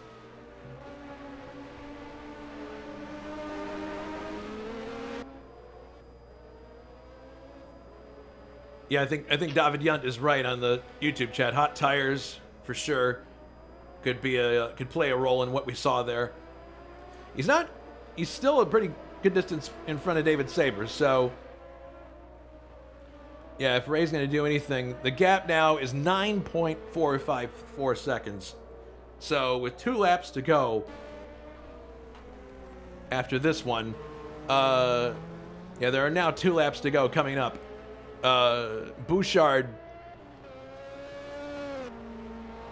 having his eyes firmly fixed in front of him and not behind. You can just see Ridal entering the picture at the back there, but definitely Bouchard delivering so far on what we expected the Lotus could do. Rocha backing him up in 6th place. So there's 2 more laps to go here, including the one they're on. We'll see if the black and gold John Player special can come away with a win. I gotta say, I'm really impressed with Jonathan and his ability to put those 2 spins behind him and keep going. Because it's so easy, I don't care what series it is, it's so easy to get flustered and make another mistake. Speaking of. Dang it. So, the tires are obviously shot. He's trying to bring it home. He's lucky that he's got so much space between himself. 5 seconds is the gap. 5.5 between himself and David Saber. So he's lucky that's the case. You can't even see him. There he is. He's just emerging from behind the Haas Lola. So, yeah, and I think it's also the case for Ryan and David. It shows that they are older, that they are more veteran drivers, because they had one moment. I mean, they had the chance, they had the moment. Oh no, Jonathan's off the track Jonathan, again. Oh my goodness, come on. Well, he's gonna lose. Yeah, he's gonna lose 3rd there. He's now down to 4th. And he maintains momentum and keeps going. But goodness, this is becoming a very difficult car to drive. No question about it. Yeah, let's see if he even can keep off. Now he's got his his teammate coming up. Man. Yeah, and as I was saying, for David and Wright, that's the case of they are older drivers, more mature, and typically they had a chance, then they had a moment, and then they said, okay, enough of this. I'm just going to take it easy. Jonathan didn't. He kept pushing, and he's paying dearly for that now. There's no such thing as the commentator's curse. You're all off your rockers. Don't stop it with that in the chat.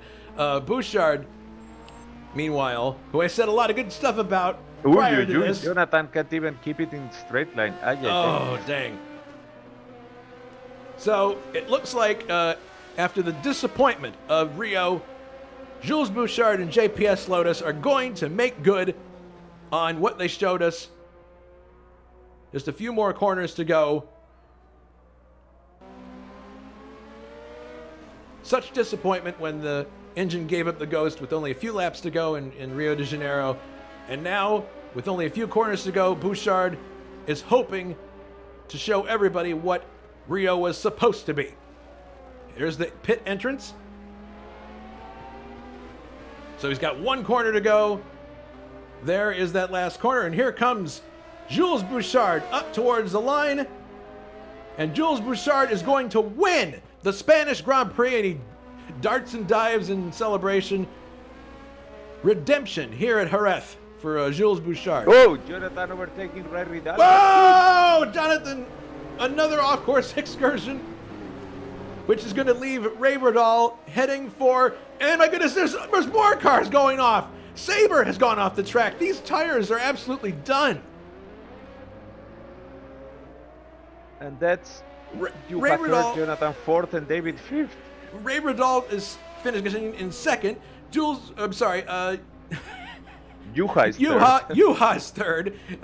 Jonathan finishes fourth. And David Sabre fifth. And then here comes Luciano Rocha, who is still driving, oblivious to all this drama.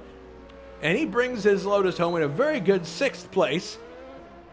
Feeling a lot better, I'm sure, after this race.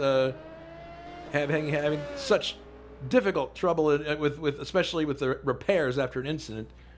Speaking of repairs, Tim Hille was able to repair, and he has finished 10th. Yeah. John Team in 7th there. Anders Nilsson 8th.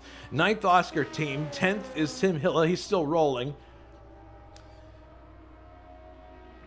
And then 11th is Bruno Chacon. Those are the cars that finished the race. 11 cars.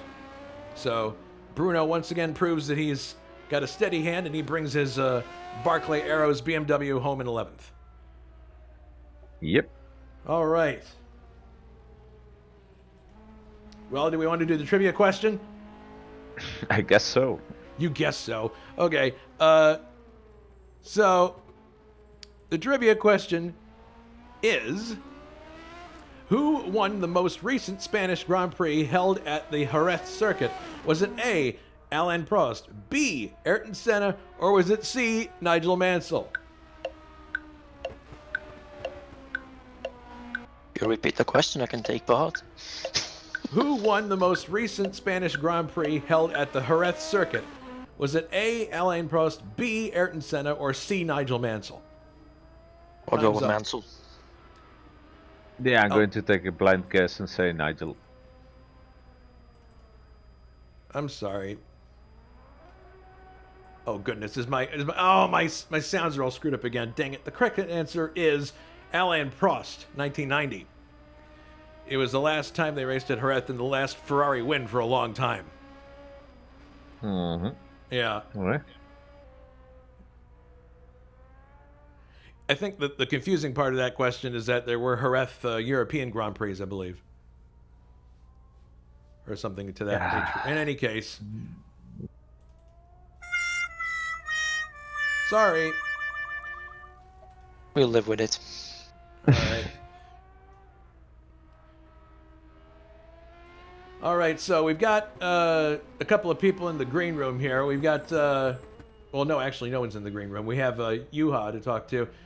Juha, definitely, you had the lead there, but it looked, after a while, like I mentioned, it looked like Gilles Villeneuve in 1981 at Jarama with all these cars behind him. Definitely, was it the tires that were just not cooperating anymore?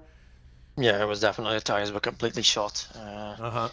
When I saw how quick Ray's pit stop was, I thought, if I pit, I'm dead. With hindsight, I wouldn't have been dead. With hindsight, I should have just pitted because he apparently used too much fuel. Yeah, I never stopped. I ran the original tires, and basically they were all over me. And well, I'm not entirely satisfied with the way how it happened.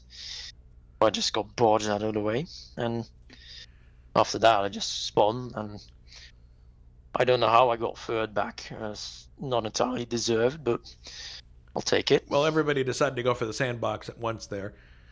At the end of the, everybody had cooked tires, I believe, towards the end there. Quite caught us by surprise for sure.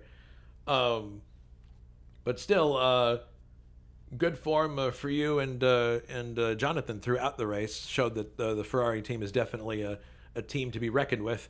But nobody, except for you guys, because of the overlap in the pit stops, nobody had an answer for the JPS team today. What do you think is going to have to happen to get other teams up with them competing? Well, the only answer I can give is we should go faster. Well, yes, of course. Yes, thank you for that revelation. But also, sorry. No, I'm kidding. But looking ahead at the races that are coming up next, is there an opportunity maybe to exploit something like that? Well, I noticed our race pace we're not that much off him. If we can find the extra 10s, I think we can put up a decent fight. And the only problem was that we should qualify closer to him, and hopefully get a run on him into turn 1, and that's our only chance. Because once we got going, it was okay, but first lap, we just lose so much time. It seems from what we were able to see during the pit stops, Jules was actually running on hard all the time, so that seems to hint him using much more wind and force, and that's consistent with the parts of the circuit where he was so much quicker than the other cars. So the question here is how he was able, with those higher wings, to save enough fuel, especially in the Thurston Renault engine, to make it for the whole race. So my question to you is, did you have issues with the fuel? Did you have to manage to match that part? No, I ran to a schedule and I stuck with it. I only back off for 2 laps to get back on it, and that was it. I could keep his rhythm roughly early in the race while managing it, so it was doable, I think. So it seems that the Renault engine is then not as thirsty as one would think. Yeah, I think if Jonathan had started closer to the front, he'd have put up a very, very big fight against him. That's I wouldn't, but Jonathan would have. Yep.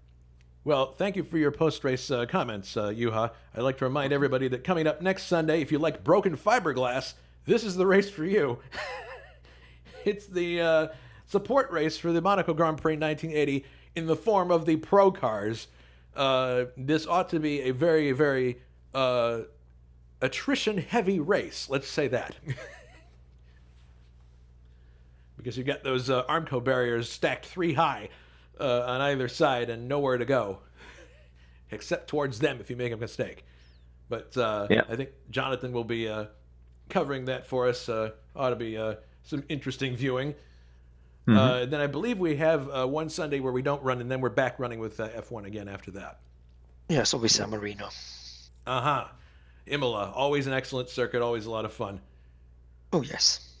All right, well, thank you very much. We'll have a chance there.